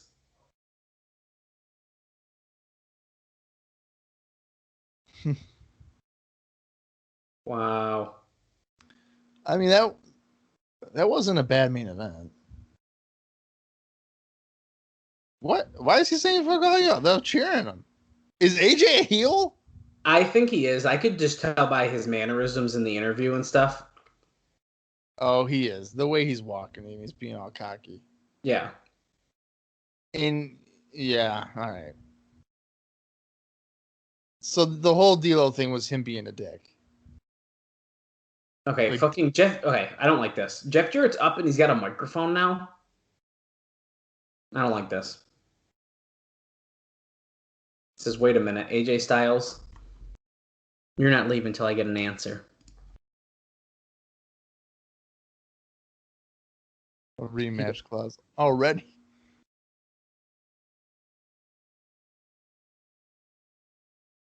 Next week's the anniversary show.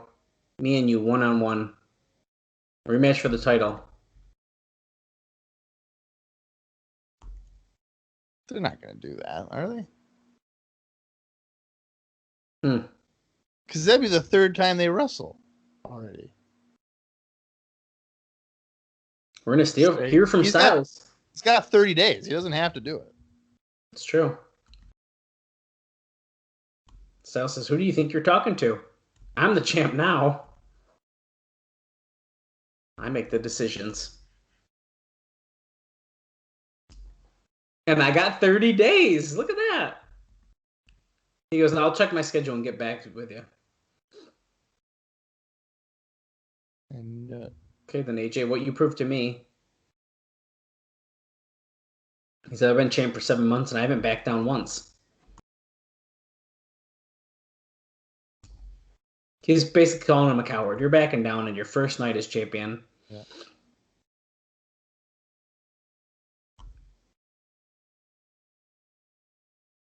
What's this? A man's going to be here next week.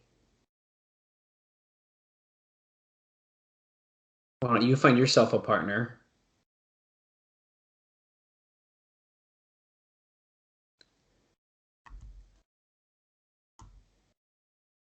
Well, and his partner is the one who really knows how to use a bat, who's really got a set of balls.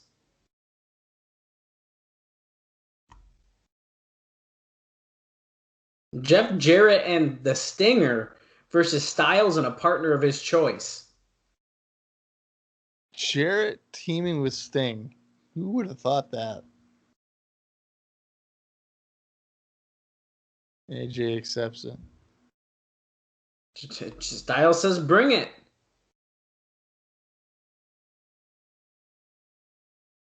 Sting's got a bat and he's going to shove it where the sun doesn't shine. And that's how we go off the air. So the runtime on this looks to be almost 154. Yeah, 153.59. Okay, so a lot to unpack. Yeah. So go ahead, Dallas. You go ahead, lead the charge. Where do we start, man? Okay, so we ended pretty strong. That last hour was, well, hold on. Let me take it back, Dallas. Yeah, take it back. relax. Take it back. Just remember that we had America's Most Wanted against David and Young and Yeah, let's take it back real quick. Sorry. I was getting ahead of myself. That's just me. I get excited about certain things, and then the whole hour is good. I'm not going to talk about time frames, okay? Let's just talk about what happened on the show briefly. Yeah. D'Lo and Julio De Niro had a pretty good opening match to the show. Yes. I think we really started off strong with that. Sabin and Shark Boy was not a bad match. Shark Boy is the little weird spot, but you know what? Sabin probably had to have him defended against someone before he fights Paul London next week to make him look like a strong champion. So I get it. But that being said, Chris Sabin and Paul London at the anniversary show, sign me up. Yeah. Let me just say that off the bat. Sign me up. I'm good for that. Konnan and Killings, Harris Brothers, wasn't really crazy for that. We don't know if any of them are even on the anniversary show. I have no idea. But you know what? It was what it was. They won, so I'm fine with that. Kid Kash defeating Goldilocks and Trinity was a fun little match, I thought. I didn't say it was good. I said fun. What? I don't know if it was fun. What the hell was fun about it? I don't know. I was into it. Like Cash, acting like he was gonna beat up Goldilocks the whole time, and then Trinity kind of kicking his ass. So everything we've seen for the past 5 weeks? I still like watching it, man. I'm not a fan of it. But here's the thing: the better part is what happened before that match. Yeah. Because Abyss made his debut. Of course, we don't know who he is here, but I think that's a pretty strong debut because you're like, okay, who the hell is that guy? Yeah, I mean, so he attacks Eric Watts, he lays him out or whatever, and then he also comes out after or during. It's technically during the match. Yeah, he hit the Black Hole Slam to help out Kid Kash. So we don't know truly what the alliance is, but it appears that Kash kind of brought in Abyss to help him out. Yeah, right, because Kash is feuding with like Trinity and stuff like that, and it's a way to pivot into a Watts Kash feud directly, and then I would assume Abyss is going to be like the muscle. Yeah, I'm assuming. Yeah. Sandman and Devin Storm had the best Hard 10 tournament match so far. I would say so. And I think that was a good hardcore match, even with the stupid rules. And then we saw one of the worst matches that we've seen this year. Oh my God. Which was America's Most Wanted and David Young and Tracy. So we're just going to ignore the match. Let's say, okay, the match sucked, whatever. But America's Most Wanted is going to fight Triple X at the anniversary show. Yeah, and I think it's important to know that match sucked badly because of David Young and Tracy. Yeah, I think that's pretty fair to say. It's not an AMW situation. They just had bad opponents. Yeah, and it just wasn't needed. That whole thing wasn't needed. But and then what was the match? It was Mike Sanders and New Jack right? In the Hard 10 match at the anniversary next show. week. Yeah. Yep. And then I did not think that AJ Styles was about to win the title.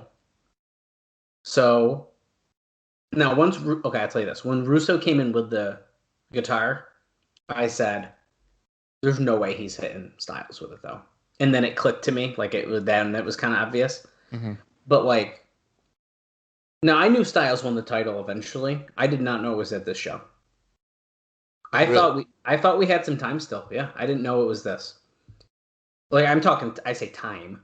I either thought it was going to be like the anniversary show or soon after. Like I think more summertime.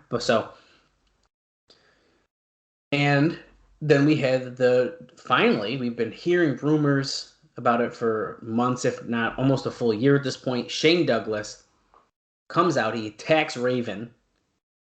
Raven gets screwed out of his destiny again. But Shane Douglas is here. Yeah, so I'm just like thinking about it right now. I like that AJ is the champion because, like I've said, like he was like the least important of the three, like leading into it, and he's definitely gone back to being a heel, which I think is fine. Mm-hmm.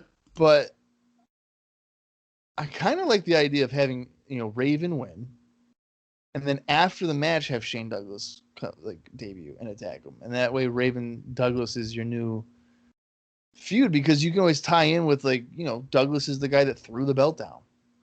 Well, I agree with that too, and I like that tie-in for sure.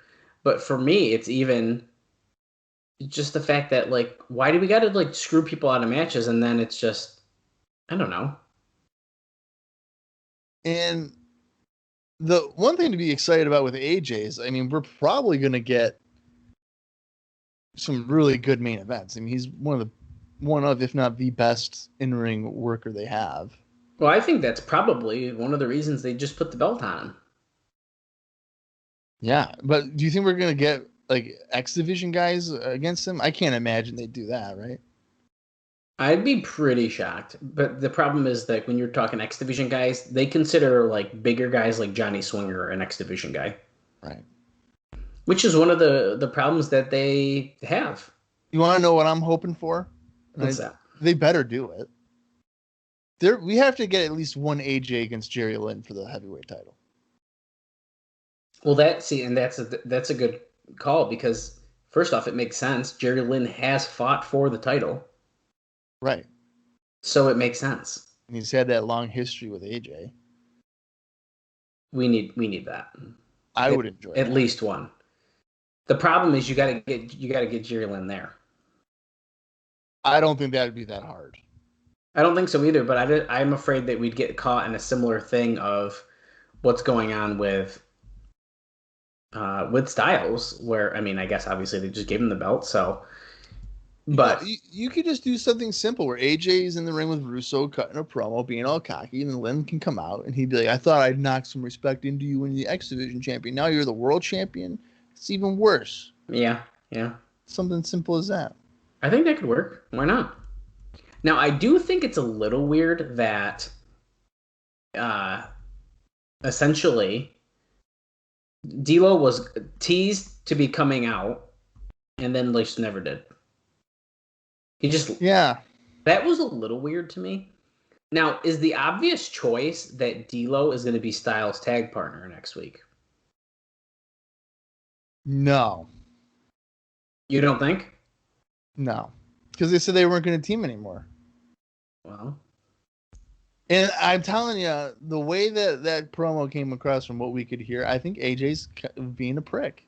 He is. No, he definitely is, dude. I don't think D'Lo's going to I could tell. I didn't need to hear anything. I could tell by his mannerisms. Yeah. And that's what I meant by like, oh, you can tell he's like being a jerk right now. Yeah. So I don't think D'Lo's going to be. I don't know who AJ would get. I mean, because it wouldn't be a Gilbert because Russo hit him with a baseball bat. Oh, Shane Douglas. Yeah. I may, if they're even an alliance, I don't know. But I would think that. Yeah, that's a good point. So I mean, so here's the good thing is that our anniversary show I feel like is finally coming together, and I was a little worried, but I feel like it's starting to look pretty good. Well, I think it's a strong show just from what we know. I mean, Sabin against London, hard 10 with Jack and Sanders. That will be just fun to see Sanders get his ass kicked, I guess. Yeah. I'm a little disappointed that we're not going to get a heavyweight title match on the anniversary show, though, to be honest with you. Or you're getting Sting. Oh, I'll take Sting for sure. I'm just saying, like, I feel like to not defend your world title on, like, arguably one of your biggest shows is a little bit weird of a decision. Yeah. I can see that argument. But I understand. But it's also Sting. Yeah, but could you use Sting in something else? No. You think that Sting has to team up with Jarrett and go against your champion and someone else? Well, no. That's what I mean. I think that. Well, how else would you incorporate it, though? I agree with that, and I was just thinking that too, because then, like, who else do you have fucking Sting face? Yeah, I mean, I don't. Listen here, Julio De Niro. You're going down next week when the Icon Sting comes out. He's gonna kick your ass. Like, Julio De Niro. No, I agree with that. So I guess in that case, I guess I like it then. But Sting, yeah, I mean, Sting coming to the Asylum is fucking huge. Yeah, they're gonna get like what 1,300 fans. I think we're gonna break. No, we're gonna break. 300 of them are gonna be fucking paid. I bet you right now that we break our 1,400 record that we had for Jarrett Raven. I would hope so, just for Sting's like ego. I think we're gonna have the hottest crowd because they're saying that there's people coming from all over the fucking world coming over to to watch that show. I don't know why people from Japan are flying over for a TNA anniversary show, but whatever. If you've been watching for a year and you're a diehard fan, and no one knew if it was gonna make it this far. Who knows? Yeah. Needless to say, it's gonna be a good show next week. Well, you know what? We didn't say it, Bob. Let's just lay it down. What did you think of the show we just watched? You broke it down. I'm making you go first, and then I'm gonna decide.